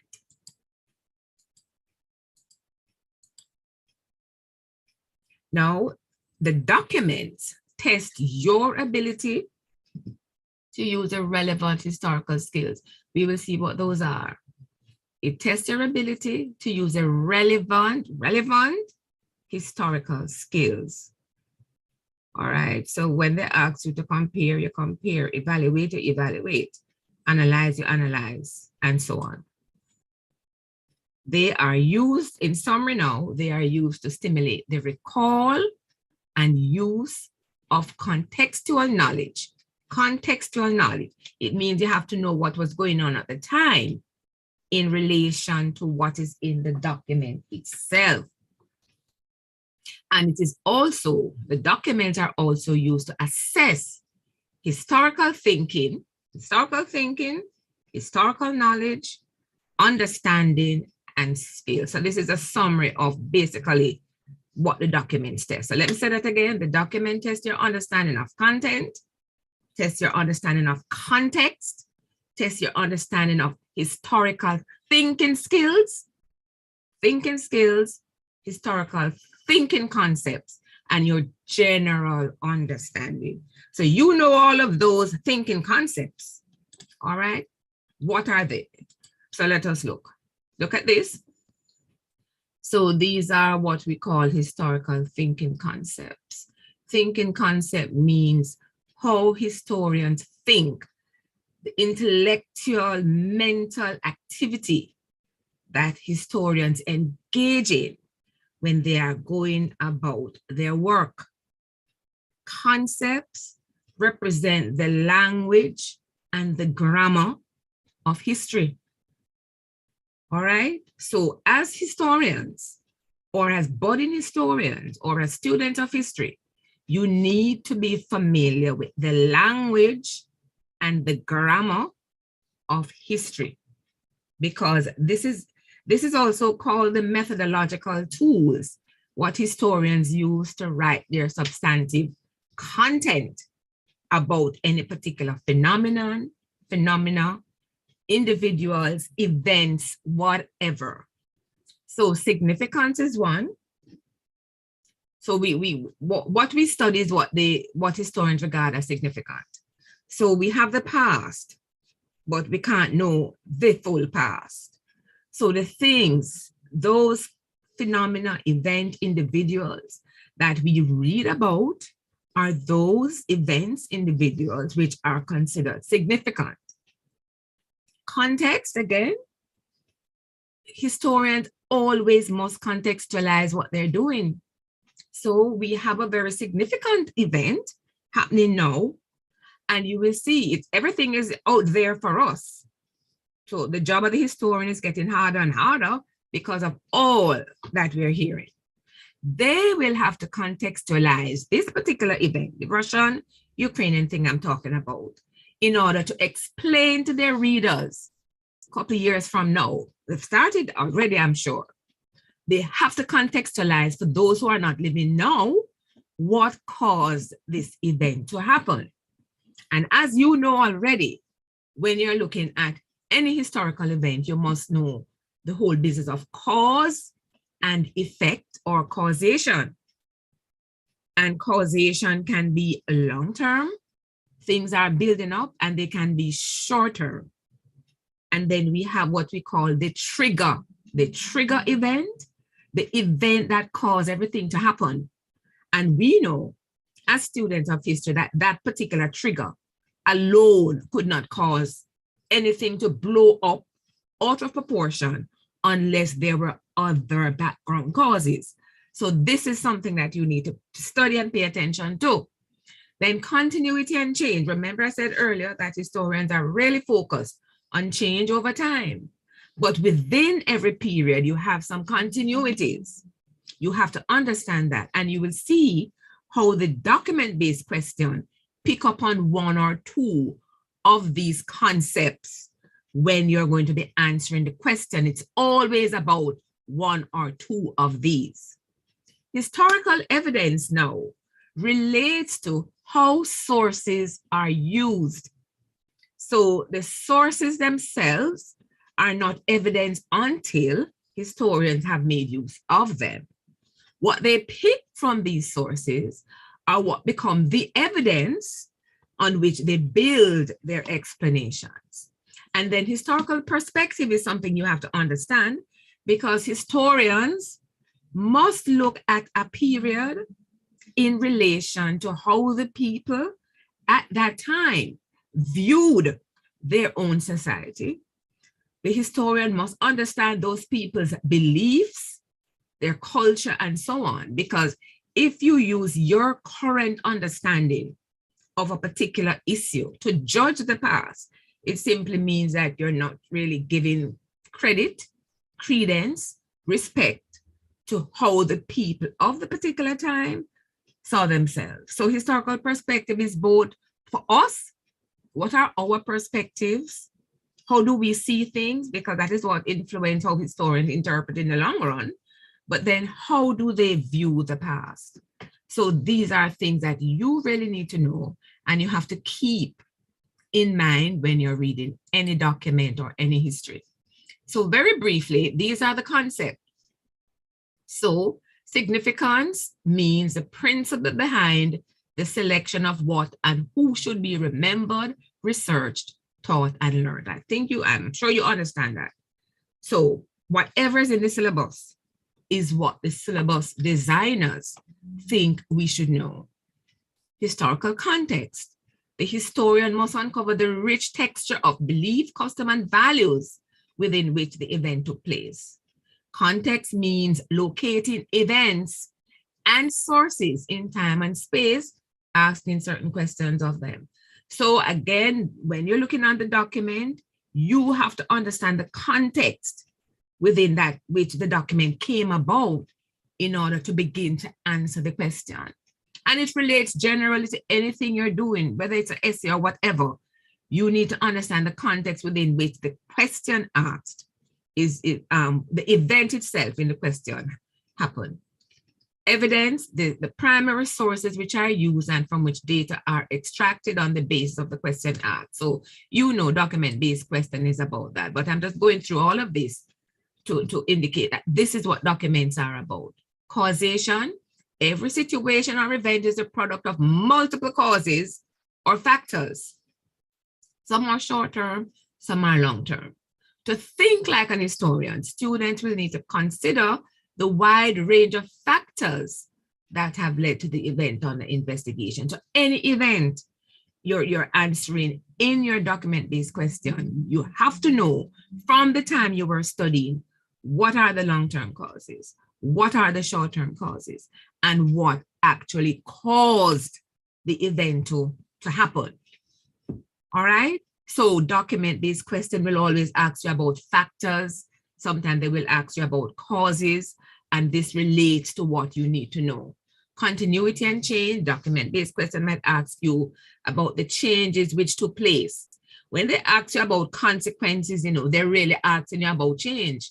But sometimes you have to understand how to differentiate between consequences as the direct result of the event and whether or not there are continuities. The focus of the question is on the change once they're asking about consequences. All right. And then this just go on to say about processes of change are usually continuous. Some aspects of life change more quickly in some period than others. Turning points help to locate change, and turning point refer to that significant event that shows it's like it's a marker, it's a break between what was and what comes after. All right, so in studying history, you must understand what we mean by turning points in the historical narrative or in the historical process. And historical perspective, it's a cognitive mental act. History is a cognitive discipline. It's an intellectual discipline. We have to think. All of what we do, we have to think. So it's to understand the different social, cultural, intellectual, and even emotional contexts that shape people, life, and action in the past. All right, so what are the skills now for document analysis? You've done documents, so you know what they are. Comprehension and interpretation. You must understand what the document is saying. You must be able to interpret the document. So we want you to do all of that before you start to answer the question, by the way.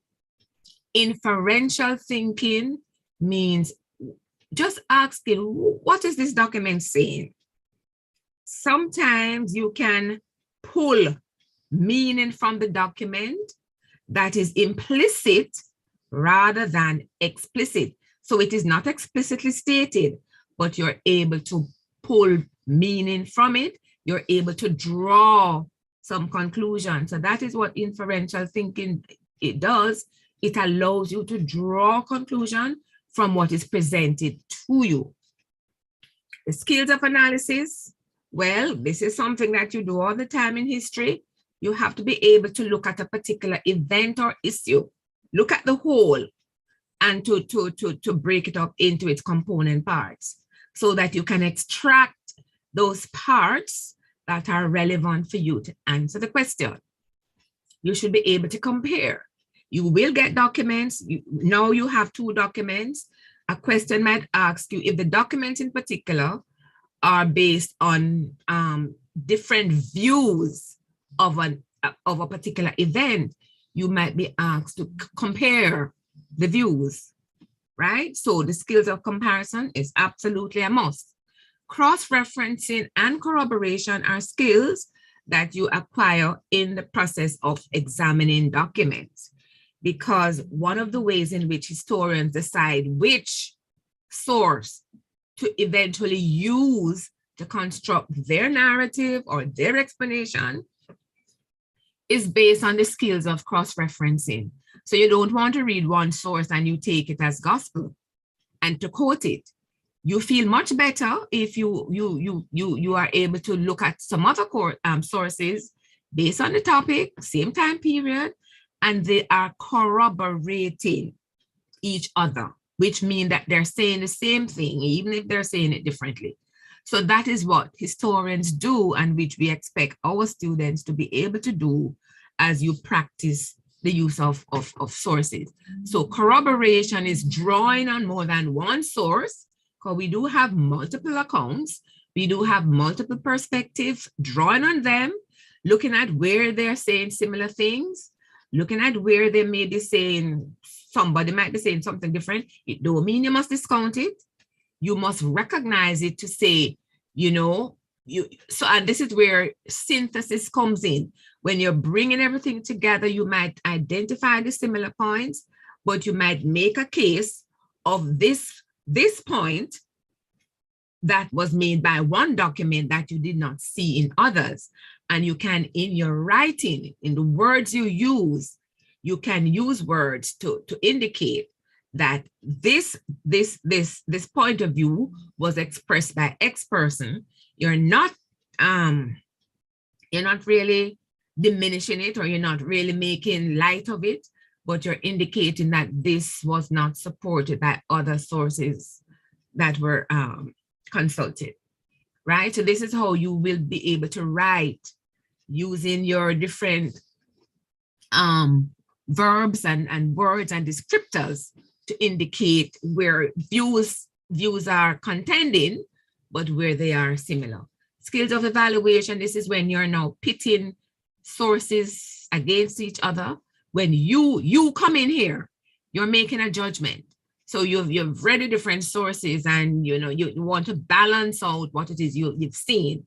So you evaluate and you judge, but your judgment should be based on the evidence provided in the arguments. So arguments are based on evidence. So you have to look at the evidence that the historians use to make their particular point of view. All right, and then your writing skills is your ability to integrate and to synthesize the information.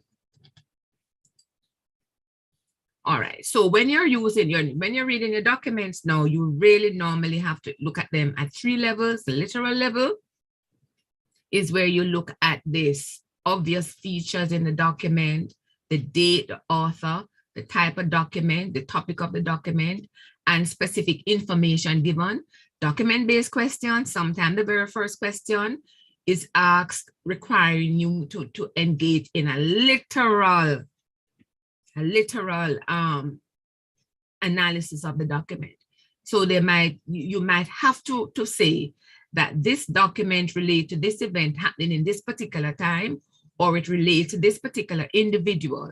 So that is the literal interpretation, which you will need to help you with the inferential level of the document. And this is the inferential, where the literal information blend with the overall meaning of the document, with the overall interpretation, right? The ability to ask inferential questions is an essential skill for reading and interpreting.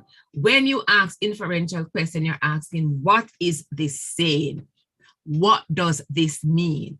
And in doing that, it's a little preliminary thing you can do before you start to answer the question. All right, the critical level is the 3rd level at which the documents are interpreted. at this level, personal judgment is made. As I said earlier, you are looking at the document and you are bringing your critical judgment, but you can only exercise critical judgment if you know the facts. All right. So here are some of the points now, basically what I've just said about the documents. All right. You have to explain meaning, you have to make inferences, you provide evidence to substantiate or refute a claim or statement presented in a question.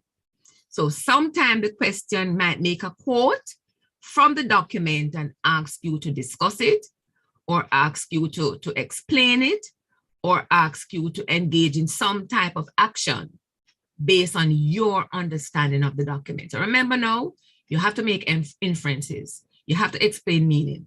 The documents are not comprehension exercises. So it simply means you will not find all the answers there. But the document, the extract, will serve as the springboard from which you will respond. You can also use evidence to arrive at a conclusion. They might ask you, what can you conclude about the evidence provided in the document? So in this case, you're able to use what is in the document, but also what other information that you have about the particular topic. Okay. So let us look now, finally, at when you're responding to the document question, what are you to do? Note the author of the document, note the date it was written or published, note the type of document, because the type of document will help you to understand the interpretation or the content or the perspective in the document. Note the topic to which it relates. These should help to stimulate and activate your prior knowledge that you come into the exam with. All right, and for you to be able to relate to the specific historical context. Now, when you are doing your document, pay attention to the action verb used. The action verb is important. Now, so if they ask you to list, you list. If they ask you to state, you state. If you're asked to outline, describe, explain, discuss, all of these are the verbs used in the documents. Now, the verbs used indicate the points which you will receive for the question. So if you are asked to list and you discuss, you will only get the 2 or the 3 or the 4 points that is assigned to the document. All right. So pay attention, really, really, really pay attention to the action verbs which are used, and you respond accordingly.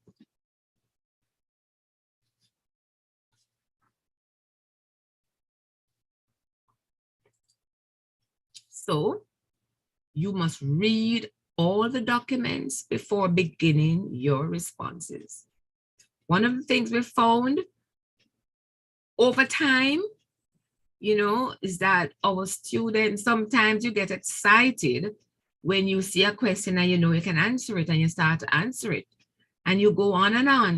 And then when you get to the other question, you realize that some of the responses you gave in the first one is really required for the second one. If you do not answer the question as asked, you're going to lose marks.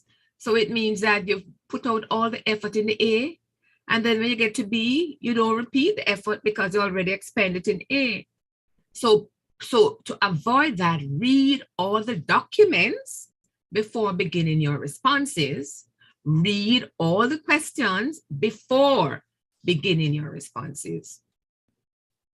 Note that sometimes you're expected to demonstrate your understanding and interpretation of the document by writing a response based on the information provided in the document. So make sure you understand that sometimes the 2 sources, the 2 extracts used, you're going to be required usually in the very last question, because the questions are developmental and they get increasingly complex as you move from A to D.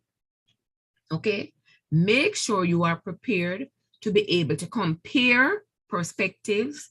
You're able to provide an evaluation of the positions expressed in the document. So it all depends on the type of document used.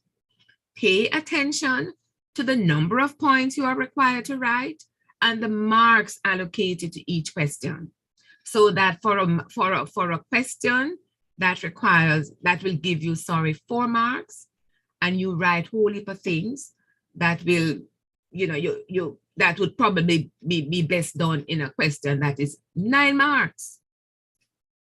Okay, so look at the marks and look at the action verb. Those are 2 important cues that you should follow when you're doing your questions. I'm going to stop sharing and I'm going to now show you one example of, and you probably would have done this already in your classes, because I expect that you would have exercises in your classes where you look at documents. So this is an example from section A, module 1, and which was last year. Okay, so remember what I said earlier. So when you go into the exam, calm yourselves. Calm yourselves, okay? So that you might be able to just focus on what is in front of you. Remember, if you studied, you should be okay. The ones who fret are the ones who know they never studied. And maybe you get some block when you go in initially and you panic. Try and calm yourself and remember that you studied. All right, so that's what I'm telling you. So look at this document and the extract below. Notice it says the extract below relate to the early contact between West Africa and Europeans up to 1492. Remember what I said?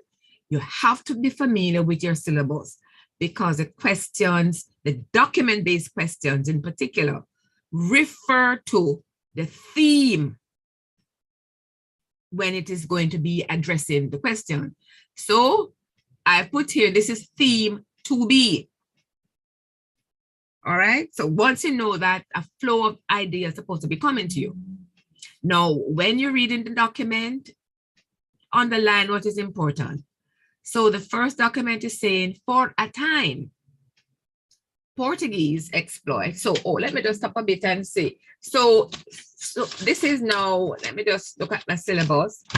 This is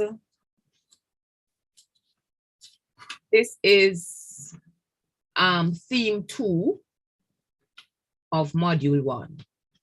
And you see, you know how many things are in theme 1 and 2. And this is a little part that this document is about. So it simply means it makes no sense to pick out a little section to study. Perhaps you might want to say, well, this come last year, it might not come this year. I'm not going to go there. I'm just saying the syllabus is a whole heap of things in the syllabus. So study for the exam rather than for a little section that you think might come, because based on the trend, you're looking at 2021, 2019, and you say these come, so these not going to come. Try to avoid that. That is why the group thing is going to be good. So let me get back. For a time, Portuguese exploits were largely owing to the vision and perseverance of one man, Prince Henry of Portugal. And it goes on. In the interest of time, I won't go on. But let me just look at the things I pinpointed. So look at the author of the document that normally comes at the end. Look at the dates which are provided in the document. Notice that this is up to 1492, and the dates are suggesting the earlier part of the 15th century when the Portuguese were very active. All right. Now, this gentleman, I wonder if you can see this. All right. No, this part of the, So one of the things you could do when you're doing your document is to just put some note to yourself about what the document is about. So what I have here, within the extract, the following points are made. Portuguese early exploration were driven by Prince Henry the Navigator. Portuguese exploratory activities began very early in the 15th century. Portugal made very early contact with West Africans. I mean, it's evident, but you just want to sort of reinterpret the thing for yourself. Now, who is the author of this document? He was a Portuguese chronicler, writer, right? Remember that I said earlier on, a lot of the information we have now comes to us from people who were actually engaged in the voyages of exploration and in the conquest and colonization of the New World. And so the writings they have done, whether they have done books, whether they have just written something on their voyages and their exploration, the point is that these are primary sources and they are normally used in order to test you on the period. This is a second document. It's still written by the same person, but it is speaking more about the activities of the Portuguese in their colonization, setting up a fort and so on the West African coast. Look at the questions. Questions always start like this with reference to document 1. Notice the structure. This is the structure of the questions. With reference to document 1 is A. With reference to document 1, so you have 2 questions relating to document 1, and you have 2 questions relating to document 2. All right. Outline, this is the action verb. In bold, 3 factors that led to Portugal's contact. So it simply means that in your studies, you would have had to look at what was going on in Portugal that allowed them to be able to engage in these voyages of exploration. Okay, so this is this is the background information that you're going to need in order to answer this.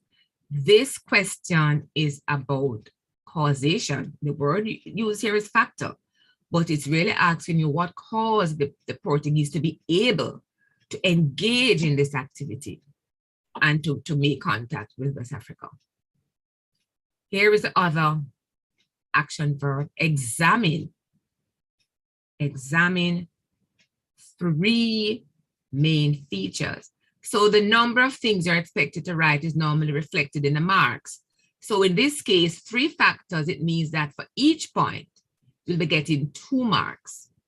So this is more structured than the essay. So it makes no sense in going on and on and on a particular question when the marks are there to show you that it's 2 marks for each point.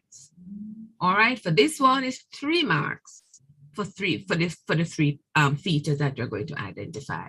And you notice they're getting progressively more developmental. Maybe I could say challenging, but challenge it depends on you, you know. So these are the 2 questions relating to document 1. With reference to document 2, outline again 2 consequences for West Africa. So it means the 2 consequences is going to be 3 marks each. Okay.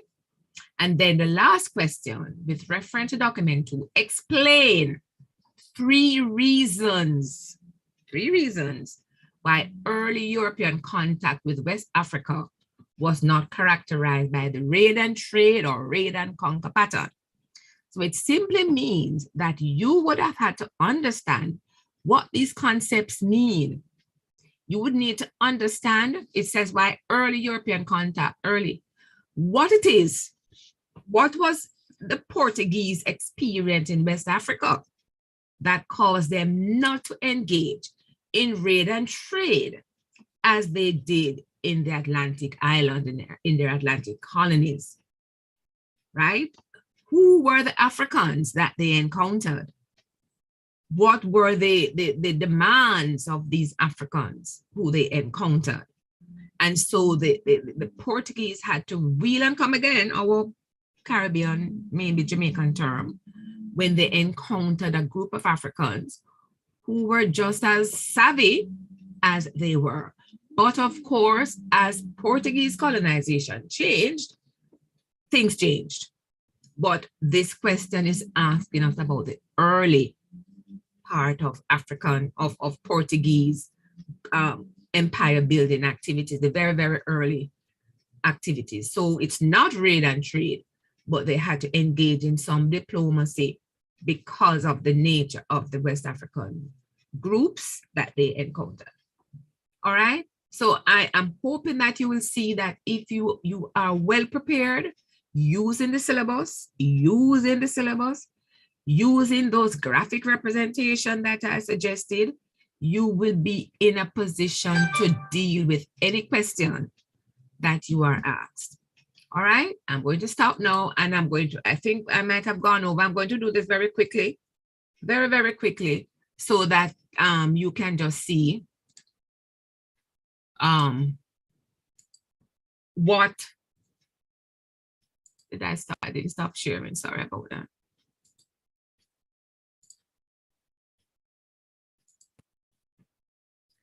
Okay, so I'm going straight back down to where we stopped. And I'm just going to share this with you very, very quickly because the time is up on us. Dr. Nelson? Yes, Dr. McCallum, I'm here. So should I rush this through or not bother with it since it's yes, man. No, man. Just okay. Our next presentation is, which is the last one, is at 11:15. But we want to give the students a little time to, you know, a little break. But if this is important, if you can get through it quickly, that is perfectly fine. Let's see if I can do it in 3 minutes. So I'm going to rush through, and they have to pardon me. All right. Okay. Before I even do this, am I able to share anything with them? In terms of share a website that they can, their tool? Yes, you can put it in the chat. Okay. Yes, you can put the link in the chat. Let me do that right now. Let me do that first so that if I'm going to stop in 5 minutes. Hold on a minute there.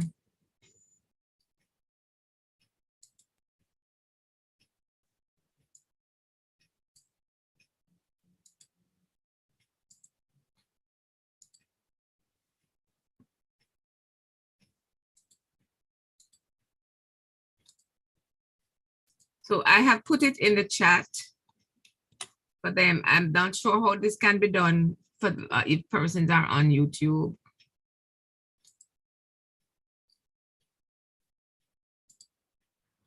Okay, now I am just suggesting to our students that they can engage in a type of activity to help themselves to study well. All right, now so I'm just going to explain this and then I will show a short video for them to see what it is. So I'm going to skip some of the slides.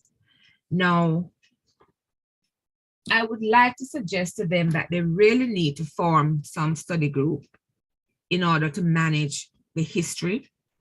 As I said earlier, it's a whole heap. And if they're able to form themselves into study groups in their schools, in their classes, it will go a far way in dividing up the work.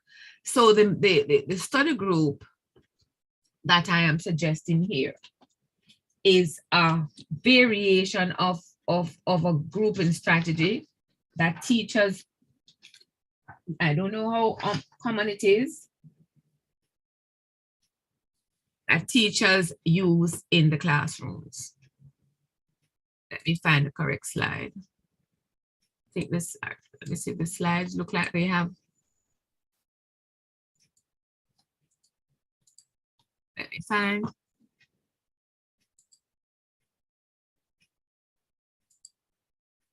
Okay, this is it. All right, so the strategy that I'm suggesting here is called Jigsaw. I'm just going to put everything on. Okay, it is called Jigsaw learning strategy that can be used in any classroom in order to get through the work, especially when a lot of reading is involved. All right, it's called a cooperative learning strategy because the students have to cooperate. The teachers have to put them in groups, organize them, and show them how they're going to work. So let me just read through it for you. So the Jigsaw learning strategy, the first thing is that it consists of two groups, a home or jigsaw group and an expert group. Consider your classroom context. So all of you, those of you online, imagine there are 16 students in your CAPE history class. You will be divided into 4 groups consisting of 4 members each.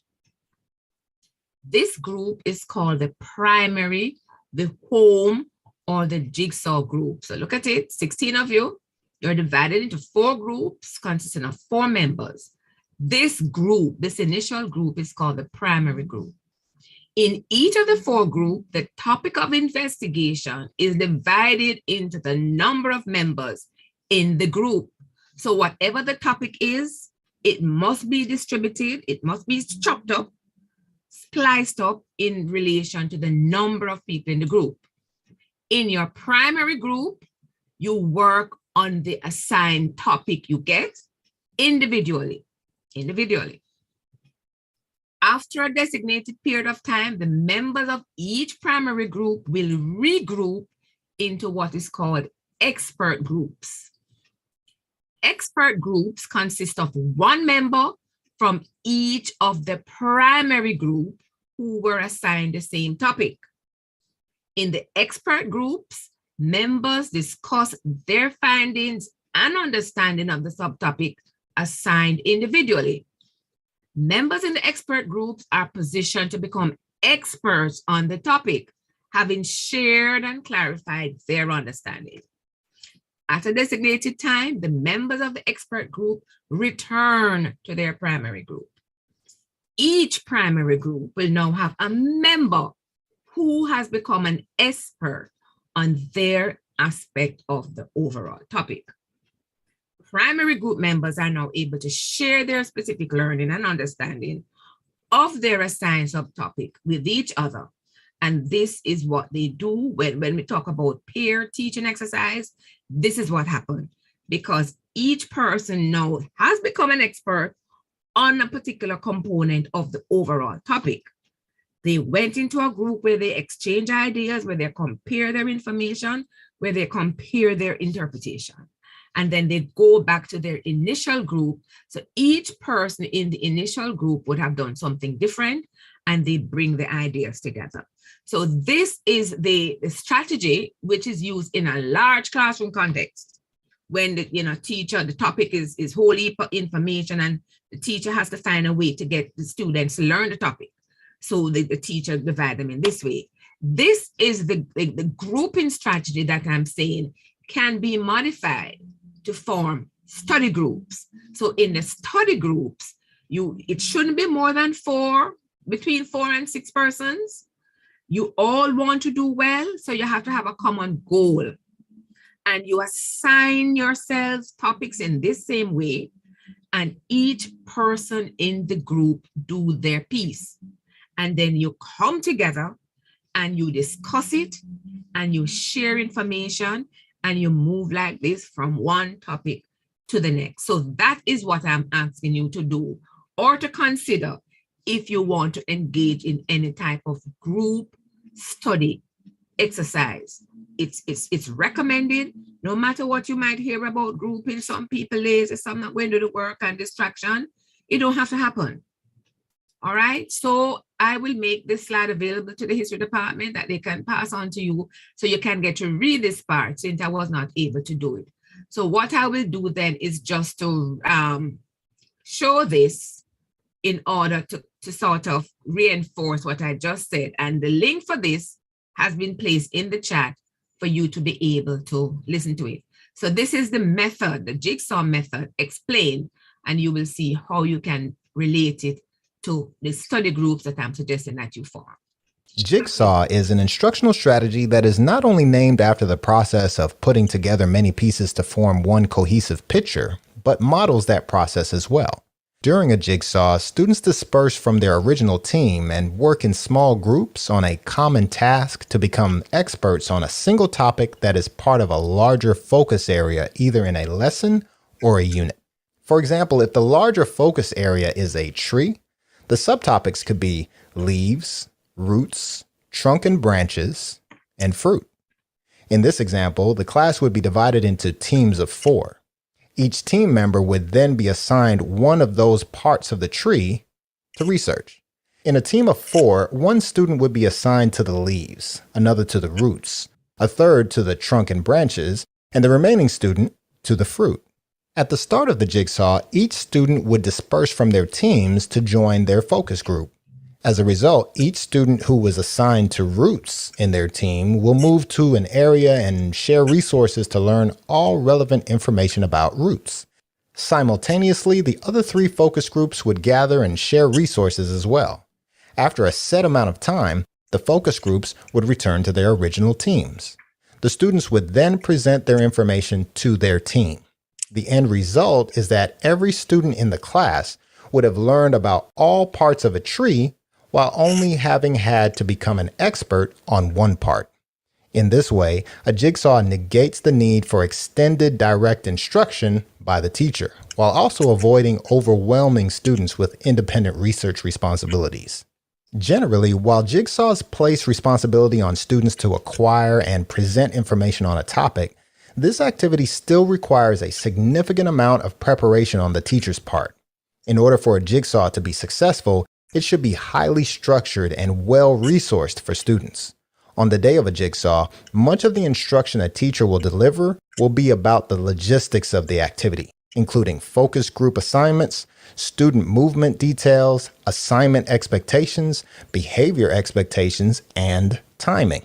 Students need to know which focus group they have been assigned to, where in the room their focus group will meet, and how long they will have to work on their deliverable.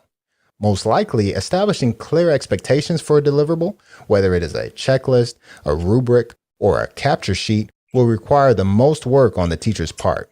Included in this preparation is the task of ensuring that each focus group has adequate access to the necessary resources to successfully complete their deliverable task. These resources could include books, other readings, videos, sound recordings, etc. The benefits of a jigsaw are multifaceted. Jigsaws promote collaboration, team building, research skills, presentation skills, independent learning, and time management. The final key component of a jigsaw is the teacher's responsibility to ensure that every student has access to and can access the information that the class is expected to know for any future performance tasks. Closing a jigsaw without some sort of whole class review and reflection is a common pitfall, especially since this is one activity that can easily take more time than was originally intended. That being said, when utilizing the jigsaw strategy, it is important to understand the time constraints of class periods and proactively plan for the possibility of the activity lasting more than one day. Ensuring content standards are met should not be sacrificed due to time, nor should the process of allowing students to develop and practice transferable skills. Jigsaws are often seen as time savers in the classroom, which has the adverse effect of cutting this rich activity short. However, the value of a jigsaw should instead be placed on the simultaneous skill development and content knowledge growth that it promotes in order to allow the class time necessary to make the most of this robust strategy. When jigsaws are practiced regularly, students become accustomed to both the process and expectations, thus improving the overall outcome of the activity as well as student buy-in. See you later.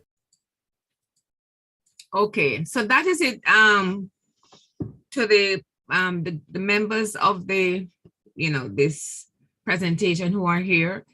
This is something you have to listen to again. You can't necessarily pick it up just by listening to the video once. So my suggestion to you again is that you need to form some study group with members who are serious about doing well, right? The benefits outweigh the disadvantages, believe you me, and you can only practice it, try it to realize what it is I'm saying to you. So once again, listen to the videos, the links are there, the information on how you can transform this method, which is used in a classroom, to your own study group. It will work for you. So I'm hoping that, in all of what I've said, that you've picked up something that is of worth to your preparation for your exam. All right. And I'm wishing you all the best. Okay, thank you very much, Dr. McCallum. Any questions or comments for Dr. McCallum? Remember, the sessions are being streamed. So even at a later date, you can go back and watch them on our YouTube channel, and Dr. McCallum has offered to give the department the PowerPoint so that we can email it out to your teachers, who will then disseminate it to you. Okay. So if there are no questions or comments, yes, that's it for this particular session. Guys, we have 1 more minute. Well, I'm giving you 30 seconds, please, to go and stretch your legs, quickly drink some water, and then we will begin our final session. Haiti, 1804 to 1825. So we're beginning that like in 30 seconds. Thanks again, Dr. McCallum. Okay, thank you, Dr. Nelson.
Okay, welcome back again, everyone. And for those who are just joining us for the first time, we continue with the last of our 3 sessions today. And remember, if you're unable to join on Zoom, we're streaming live on our YouTube channel, History UEMONA. Our presenter for this session is Dr. Carl Watts, and as mentioned earlier, he will be speaking on Haiti, 1804 to 1825. Dr. Watts, over to you. Thank you, Renee. Welcome one and all to our the final session for this CAPE lecture series. So today I'll be covering Haiti 1804 to 1825 as an example of Caribbean nation building. It is a very important topic, considering that Haiti is actually one of the first, it is the second independent country in the Americas, according to modern state standards and so on. Second only to the United States. It is the first in the Caribbean region, the first that was actually the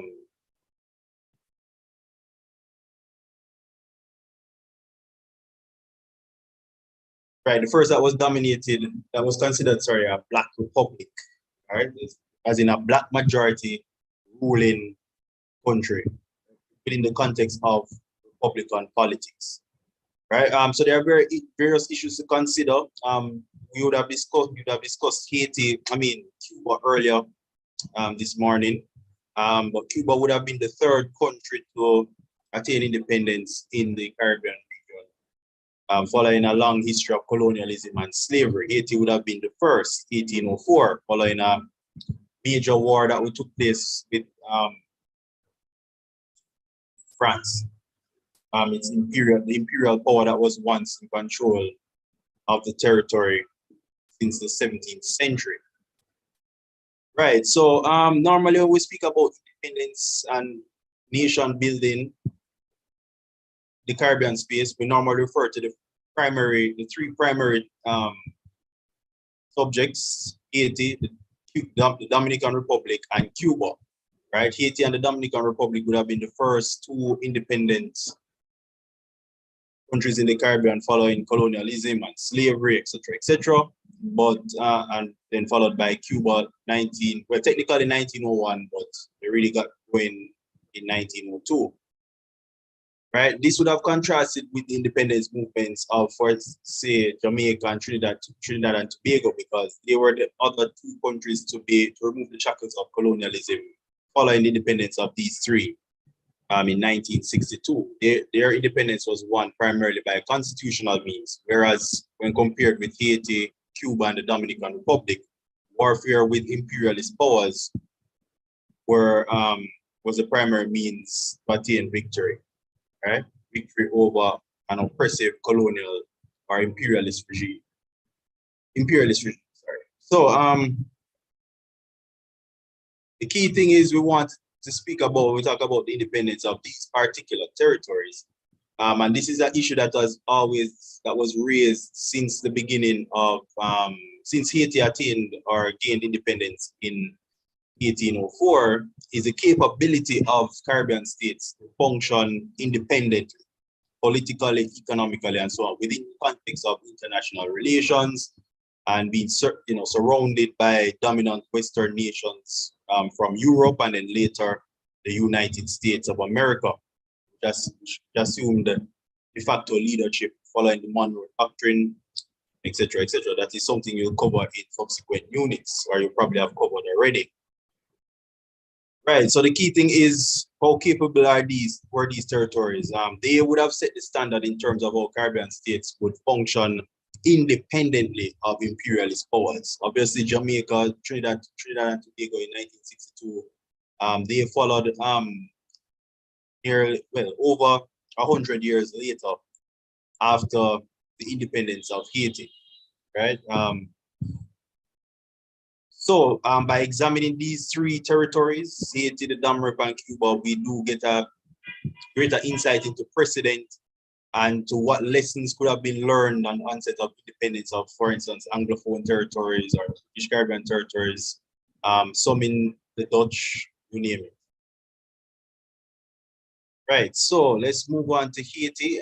What did they have to encounter, and how did they manage or adapt to their circumstances as a newly independent territory that won its independence by violent means, seizing the means of production, seizing the control of the political structure and hierarchy dominated by France, and what did they institute, how did they implement it when considering their own domestic affairs and their own economic circumstances.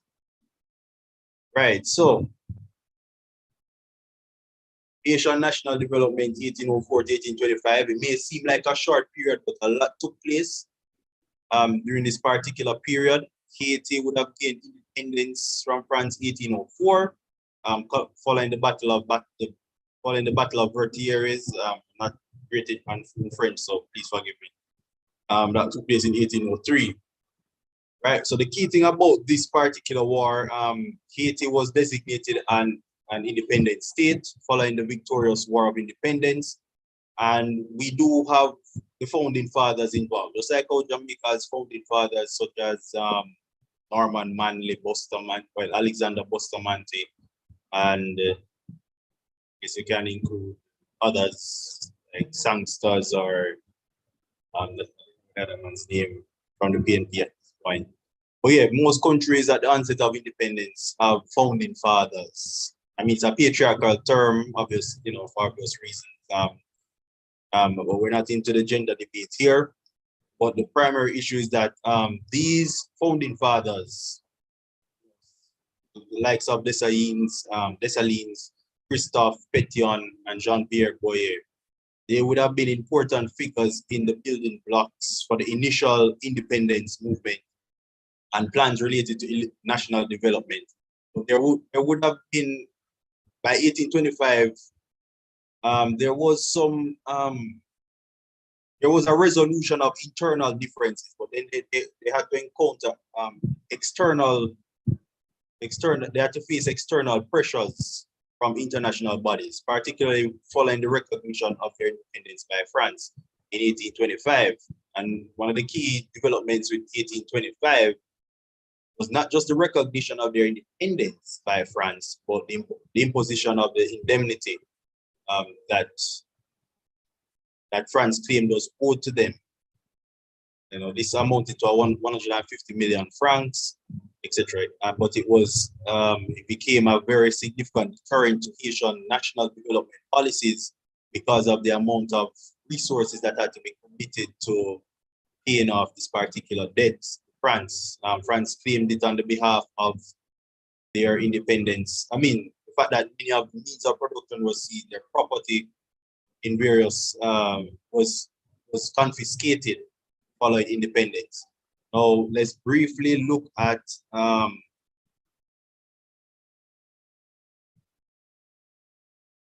one of the key things. Let's briefly look at one of the constitutions, right? So I have a document that I would like to share. It's about the constitution, since we're all about document analysis at the Cape level. We're to quickly look at one of the primary constitutions. There was a constitution drafted by Toussaint in 1801.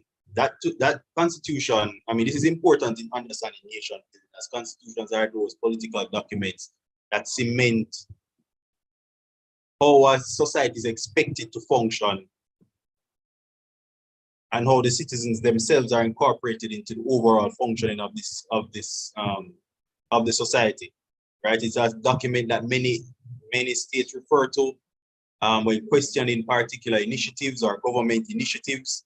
Many government initiatives have to conform to these constitutions in order for the country to function accordingly, right? The original constitution, one of the first major constitutions during the period 1791 to 1804. Some of you would have covered this if you are interested in the topic, or if you are sufficiently interested in the topic of 1801.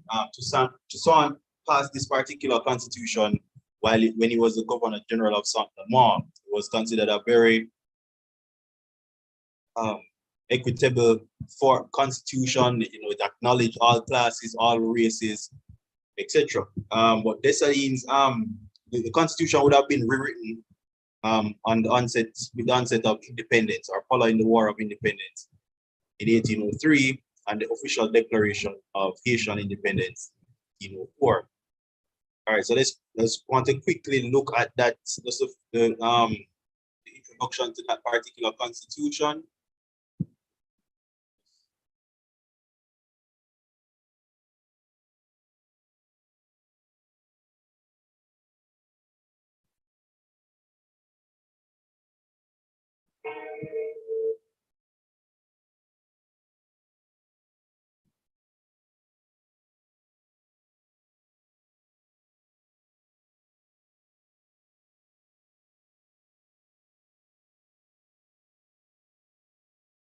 Right, so as you can see, this was the original constitution of Haiti. It was promulgated on 1805. This is when Dessalines designated himself Emperor of Haiti, right? And as you can see, you have the names of the founding fathers. It's a very interesting document that you can consult. It's obviously the basis for primary research. I'm not sure how many of you are willing to engage with such a document at this level. But it's important in terms of understanding what they considered important in terms of nation building, because many of these as you can see, the preliminary declarations, the major criteria for the Constitution, in general terms, without the elaboration of the more specific details related to each. The key thing is, what did they consider important? Some of these things remained set in stone until the occupation of Haiti by US forces in 1915.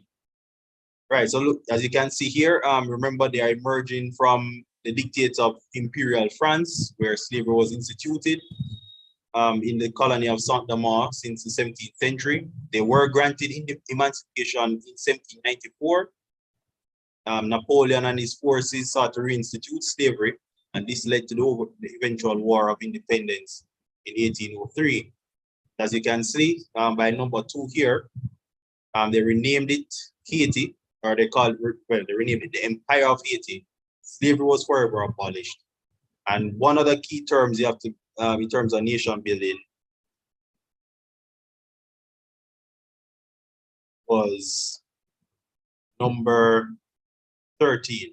The preceding article cannot in the smallest degree affect white women who have been naturalized Haitians by government, nor does it extend to children already born or that may be born of the said men. The Germans and Polanders naturalized by government are also comprised in the disposition of the present article. And number 11, no white man of whatever nation he may be shall put his foot on this territory with the title of master or proprietor, neither shall he in future acquire any property therein. Many Haitian leaders adhere to this particular mandate. And this, as I said before, was overturned. This was written out of the Constitution following the US occupation in 1950. That was one of the consequences of the US occupation of Haiti. And they had to cede ownership to foreigners, right? Or to white men. Right? So one could argue that this represented some form of Black nationalism that would have been put forward by Dessalines as the leader or the emperor of Haiti. And another important aspect of this constitution was what they considered their right to occupy the entire island of Hispaniola. And we saw this being fulfilled by Jean-Pierre Boyer a couple decades later in 1822 when he annexed Santo Domingo, or the Spanish section of Hispaniola, sorry. Right, they occupied that territory for, call it 20 years. And following the ousting of Boyer in 1843, Haiti was not necessarily plunged into political chaos, but they had a political climate was very volatile, with varying periods of stability, or a few periods of stability here and there. Right, so that is crucial. So so this constitution, so while there was a political schism which occurred between successors to Dessalines, that would have been Henry Christophe and Alexander Pétion. There are many elements of this original constitution which Haitians held true to. There's one key term, says that's this. Yeah, this is okay. So let me go back to my notes.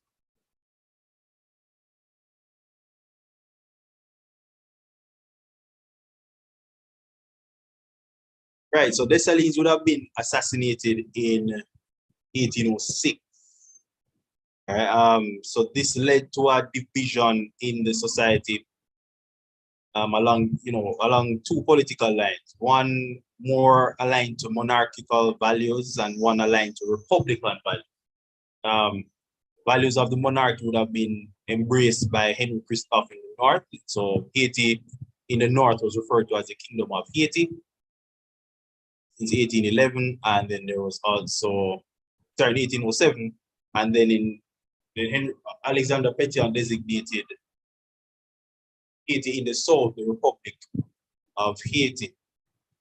right? And this led to differing models of development or standards in terms of how to proceed as a nation, right? So this political division was obviously set in stone because they were unable to resolve their differences via military conflict, and or if you like, for political compromise, because originally Christophe was designated to be the leader of independent Haiti following the assassination of Dessalines. It was considered, it was said that he would have been more or less a puppet president in service to a mulatto-dominated Senate. Right? And so, yes, so there was a schism, not just along political lines, but this also reinforced racial differences within the society. And normally, and if any of you would have followed the Haitian Revolution, or the process of the Haitian Revolution from 1791 to 1804, you would have heard about the presence, overwhelming presence of the mulattoes in the north. This continued after independence. And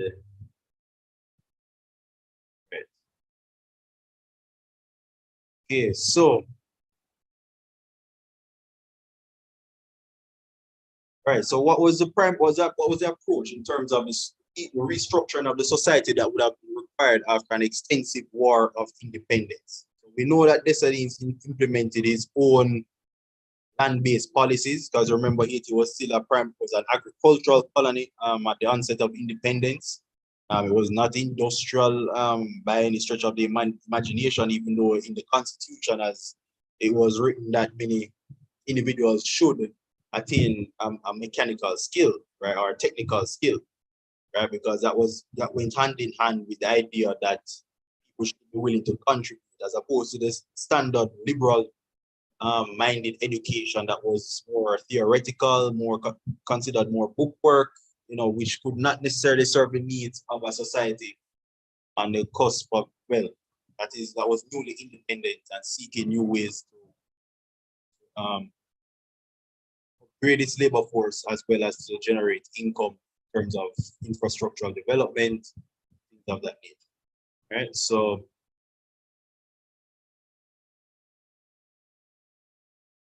right. But originally, no, when we talk about the original position taken by Dessalines in terms of his economic restructuring or socio-economic restructuring of the society, we do have in place these systems were considered, as I mentioned earlier, was set to promote a form of Black nationalism, especially as it pertains to the exclusion of foreigners, particularly white foreigners, because of the negative association with slavery and their and obviously the fight that was waged to attain independence. I mean, the whites were considered their enemies, especially those from the imperial north, the likes of France, Britain, you name it. So his economic policies didn't differ greatly from Toussaint's policies while he was in custodian of the affairs of Saint-Domingue in 1794, or especially when he assumed the powers as Governor General of the territory. Toussaint introduced what was known as the fermage system. It was a system designed to encourage the recovery of the export sector, which would have been destroyed by years of war. Dessalines also sought to implement such a similar policy, with the exception of the inclusion of whites in the entire, policy. Because Toussaint's policies under the fermage did encourage white ownership of land, as well as the colors retaining their traditional influence in the society. Dessalines now was more on the side of Black nationalism, and encouraging Haitians to own the land, because in an agricultural context, most of you should recognize that land is a very important criteria in an economic, in terms of building the economy, right? Because there is no mention of Haiti going the way of industrialization as Britain would go a couple decades later, or in the areas of significant manufacturing. I mean, their mindset was about recovery of the export sector, which made Saint-Domingue one of the most valuable territories on earth. But this would also be curtailed by their international relations for various reasons. especially the unwillingness of certain countries, especially the dominant trading countries at the time, as those, especially those from Europe, who did not necessarily accept Haitian independence because France itself was unwilling. France, one of their primary allies, was unwilling to accept Haitian independence at the time. Right, so this idea of large-scale agriculture was used to, in an attempt to rebuild the economy. So for the years between 1804 to 1825, let's say 1801, 1825, if we include Toussaint, included they were in favor of large-scale agriculture. So Toussaint, Dessalines, and Christophe, when he was king of the North, they were in favor of large-scale agriculture in order to rebuild the agrarian economy. So this did involve the control of labor. So policies had to be introduced that would involve the control of a labor force. You had to encourage people to work on the land and so on, instead of encouraging land ownership for the majority, especially apportioning small plots of land to the populace. But this is what Pétion did in the South when he became leader of the Republic of Haiti. Returned to his policies. Right, so he was more in favor of Republican ideals, and he promoted the rise of a peasantry. And going forward, this was the direction Haiti would take after 1825. And this particular policy, which was very favorable to the regular Haitian on the ground, became the standard for economic growth, economic development, or national development policies going forward. Pétion originally broke up the lands, shared them among officers and soldiers in order to secure support, but he also, especially after he assumed powers as extraordinary powers as president of the republic, he did encourage the blacks to own, well, not the blacks, but Haitians in general, to own land, right? Because that was considered a part of the Republican ideal in terms of everyone having a share in the prosperity. And as we go back to, land was considered one of the primary tools for economic growth, especially in an agricultural society. Right? You need to own the land in order to profit from it. Generally. Right? When you compare it, well, these are some minor breakdowns of how he went about his policies. So for instance, the law of 1809, the restriction on selling land in small parcels was removed, and a large number of small grants were made by the government. There were also large incidences of squatting, and this was the period where coffee was considered the primary crop. And this would eventually become the primary crop, generally produced by Haitians or by the Haitian economy after 18. Don't time me. Where's the uniform? Hello? What? Where's the uniform? You did expect my uniform to fit me now? Eh? When me used to wear 124, oh, that's a good from. Yeah, well, sorry about that. Right, so coffee became the primary crop produced in the South in comparison to sugar in the North. So the policies of Christophe Dessalines after 1804, they were designed to revive the export sector that was once dominated by sugar, right? Or the production of sugar, I should say. So they were trying to revive that aspect of Haiti that made something more prosperous at one point. Whereas in the South, coffee became the primary crop of production, especially for export, because going forward, many people recognize the quality of Haitian coffee, etc., etc. So this did represent a certain difference in terms of expectations for how the country could develop. Should they return to the original export-based economy of sugar, or should they find a new way where they could encourage more Haitians to be participants in the overall development process?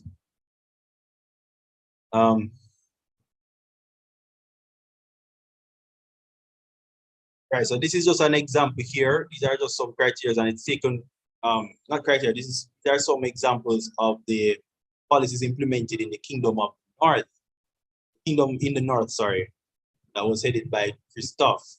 So for instance, they wanted to revive the export sector. This would involve the curtailment of labor, stringent labor laws in order to encourage people or to enforce people to work on their estates. Workers would receive some portion of the produce, landlords also, but the state would then also benefit from the surplus produced by the workers. Yeah, so many of these measures were designed to keep labor in check so that they would work on the estates. So this represented the division, many probably would have seen this before, between the Kingdom of Haiti and the Republic. This is Henry Christophe and Alexander Pétion. 1 point. Pétion obviously being colored, Christophe being a black man. So then one could argue that these political divisions and regarding the direction that the society should take in terms of how it should grow and develop, was also reflected along racial lines. But one of the achievements, though, because of the surplus accrued by the states under Christophe, right? Because of the the expropriation of the surplus generated by the workers or the workforce, they were able to build some grand, they're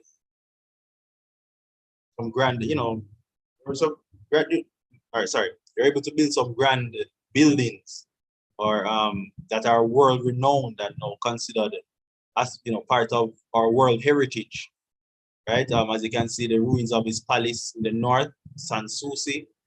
But this one is considered world famous as well, the Citadel, because remember, Haiti never lost sight of the fact that they never lost sight, or the leaders never lost sight of the fact that they had to protect their independence. So it wasn't just a matter of, in terms of development, it wasn't just a matter of, all right, how do we grow, how do we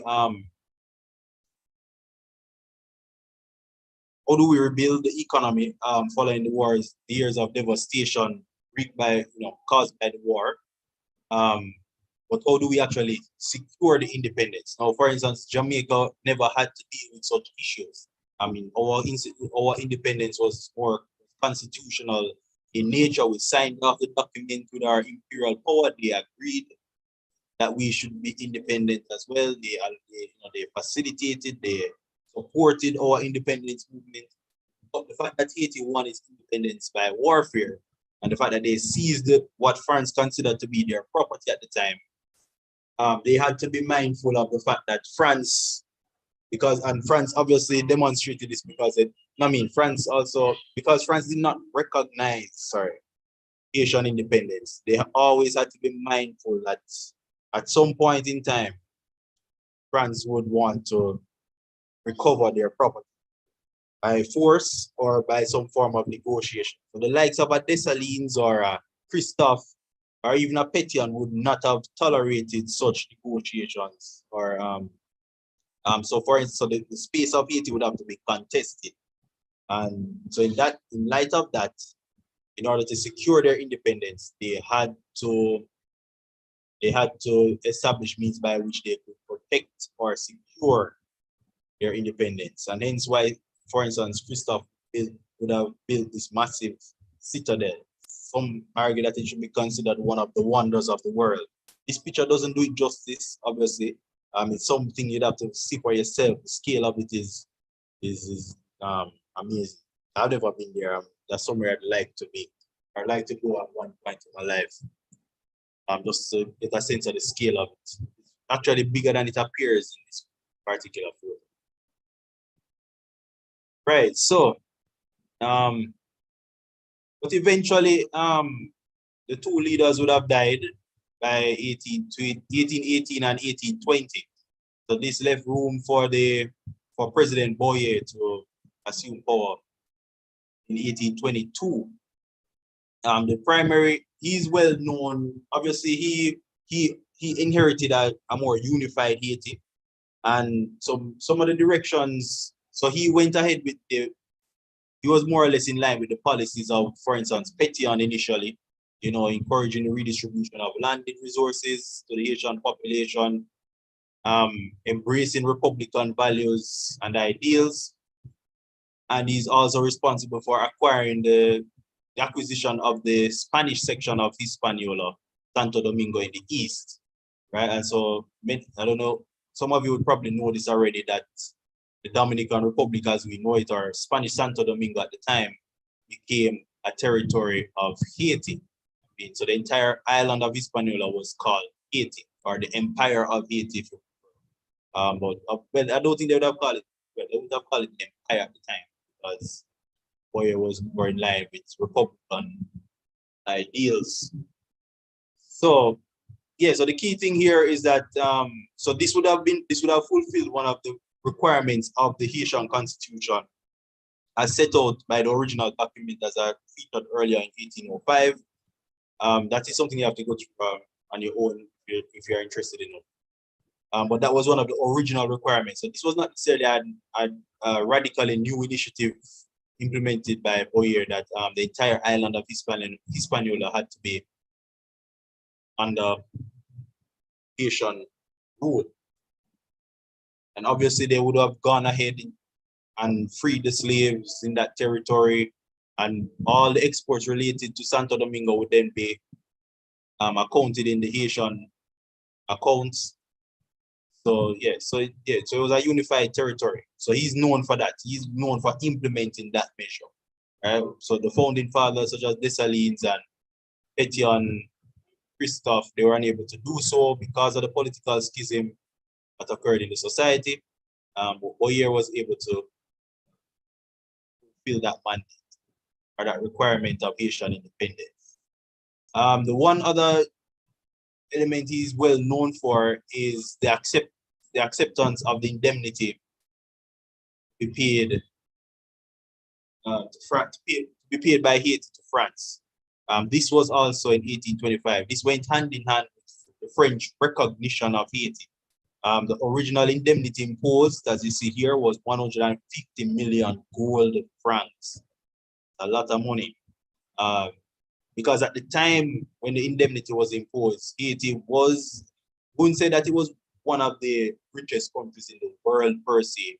It was definitely one of those countries that was still finding its way, but it still had significant foundations on which to build as a society in order to generate wealth, the surplus that is normally important for societies to thrive at the time, especially the agricultural surplus. Right? We see this with the construction of the citadel and the grand buildings that were erected in the north by Christophe. So that suggests that they were generating a sufficient surplus that would have allowed them to really engage with the requirements of nation building. Once this indemnity was imposed, it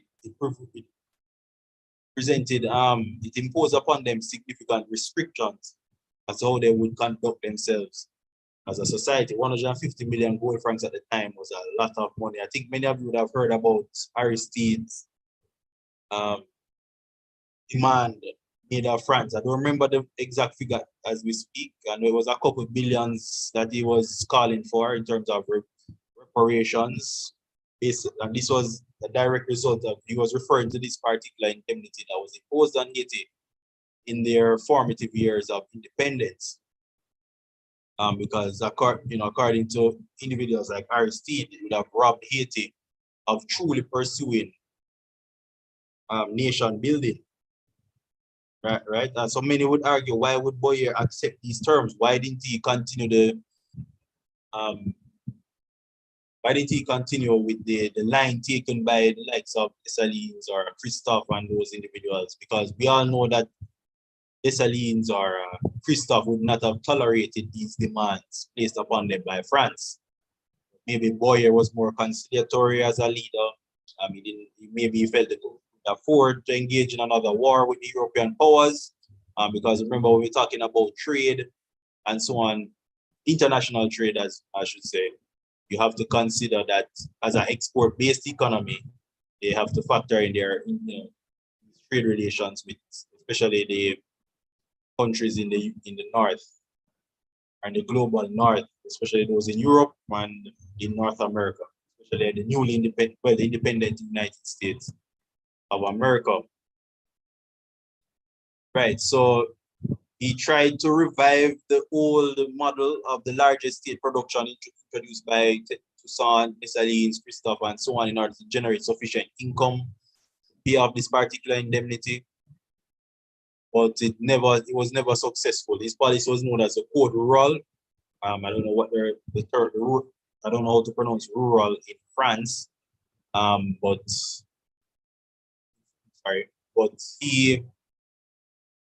he was unsuccessful, right? So they had to renegotiate the terms of this indemnity eventually, and they were eventually able to pay off the debt or the indemnity in 1883, but it would have curtailed the process of development for years to come because Haiti had to become a major borrower of as in that accumulated a lot of loans by foreigners. And this would have set them back in terms of extent of their indebtedness to these foreign interests. So, right, so yeah, so the thing with this particular period is that 1825 is well known for that particular imposition of indemnity, which went hand in hand with the recognition of Haitian independence. So let's lastly or quickly look at international relations because this goes hand in hand also. The French, obviously, the key thing with Haiti assuming becoming independent or becoming a newly independent country, especially winning it via warfare with imperial powers such as France. Many countries were hesitant to recognize them. Independent Black Republic, Dessalines was well known for massacring the whites or designating that once you are a citizen of Haiti, you are Black by this, in terms of their racial designation. Many foreigners were not impressed by this policy of Black nationalism. Obviously, we saw the schism that took place, the political schism that have taken place between Christophe and Pétion. But despite all of this, Haiti was not recognized by the major imperial powers until 1825, even though Haiti still was allowed to export to the likes of Britain, for instance, and so on. But even though they dealt primarily with Pétion in the north, in the south, because because of his overall political approach, when compared with that Christophe was willing to defend the independence of territory. So the likes of the US, for instance, they also didn't recognize Haitian independence until 1852. One of the reasons they also imposed a trade embargo on Haiti from 1806 to 1809 to appease Napoleon, and this went hand in hand with the annexation of Louisiana by the United States. So yeah, so this non-recognition of Haitian independence was considered a very important development pertaining to how the society or how the country of Haiti was expected to function. Because as an export-based economy, you have to encourage international relations. Many Caribbean nations, based on the circumstances or the historical circumstances, economic terms, have to foster international trade relations, right? So obviously this goes hand in hand with the political ties that bind. Okay? So people have to actually accept you, they have to be willing to trade with you.